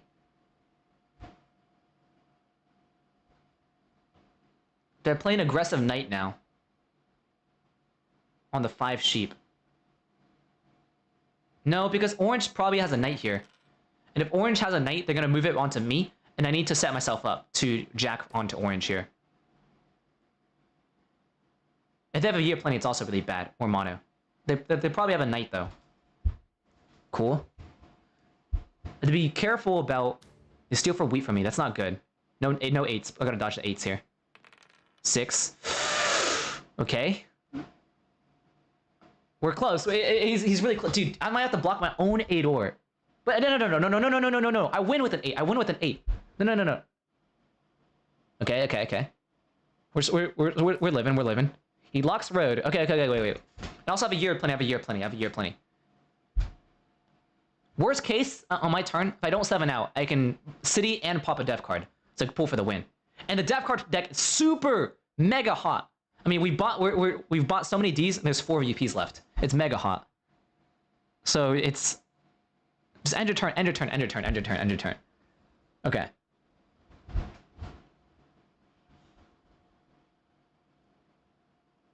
Yeah, I mean, I do see the double city. I mean, we have the win in hand right now. We just need to survive. But like I'm saying, worst case scenario. Or no, we don't have the win. We're close. I lied. Dude, on my turn, the question is on my turn is do I buy a dev card? Yeah, on my turn is do I play a knight card or not? Oh shoot! Oh no! He popped. Oh, what an L! Fuck! Oh my god, dude, it was super hot. The deck was super hot. Oh, dang it! That's what I was thinking about. I was like, no way does he have it in hand. Dude, maybe I should have popped the dev card. Maybe I should have jacked him last turn. Fuck, dude. What an L. I should have jacked him last turn. Because he had the perfect... if I stole any card. But also, like... I don't know. Since if I didn't move it... If I got the year plenty... I think maybe it might have been after I saw I got the year plenty. I can only play 1 D card per turn. I think I might have been fine to jack from orange on the 5 or something like that. That was close, man. And so basically have it on my turn. What an L. Damn it. Aggro knight stays from pop, but like, okay, results oriented wise, it wouldn't have because I play a knight onto orange, a steal card, and then the 6 rolls. But I think the better move might have been to play a knight, maybe. But also like, right, like the idea of holding onto the knight because you're going to get jacked anyways, right? You're going to get jacked on like the 6 or the 9, something like this. You have to, and you need to unblock your tiles. It's not bad, and that's why you need to hold. But the fact that I had a year plenty, maybe I don't know. 693 is the right play, but it needs to be second settle. I mean, yeah, I knew that. I'm gonna start posting consistently again. Yes. 6 ore plus 4 wheat. Yeah. I think the misplays come 349. No, I don't think. I think 693 is the right move. But yes. I accidentally placed this one first. I was not thinking. And as soon as I did, I'm like, ah, shoot. Because you're playing, because you can't play both in the same turn. Yes, like so. That's the reasoning to do it is because yes, you can't play 2 dev cards in the same turn. But the reasoning to not do it is if you think the game is going to end either this turn or next turn, right? If you think the game is going to earn next, if you think the game is going to end in 2 orbits, then you want to be saving your dev cards. But if you don't think the game is going to be ending in 2 orbits, then if you don't think the game is going to be ending in 2 orbits, then you want to be saving your. If you think the game is ending in this next orbit, which I didn't think, then I think it's worth saving because like you want to be. There's not on you, right? And you want to make sure orange is always blocked. Versus, but I mean, I knew orange didn't have enough for a city. Like they're just way too far away from it. What I wasn't sure if they had enough to pop a dev card or not, and they ended up rolling into it. But also, like I think once I saw this, right? Once I see this hand, I'm like, okay, wait. I guess like if you plug this situation in AI, I bet they'd probably play an aggressive knight. Since once you're inside of this situation, right? You have a knight and a VP. And there's already 7 knights on the board, and like there's one mono. There's too many non-VPs. There's too many VPs inside the deck where you have to try to destroy all of chances of orange being able to pull. So I think, and you do that by blocking the 5 sheep and jacking from orange. So I think if you plug this situation in AI, I would probably play an aggressive knight. All right, whatever. I have to go now, unfortunately. Hopefully the video doesn't suck. I don't know. I might reshoot the stories thing. We'll see. I don't know. All right, whatever. Bye, chat. I have to go.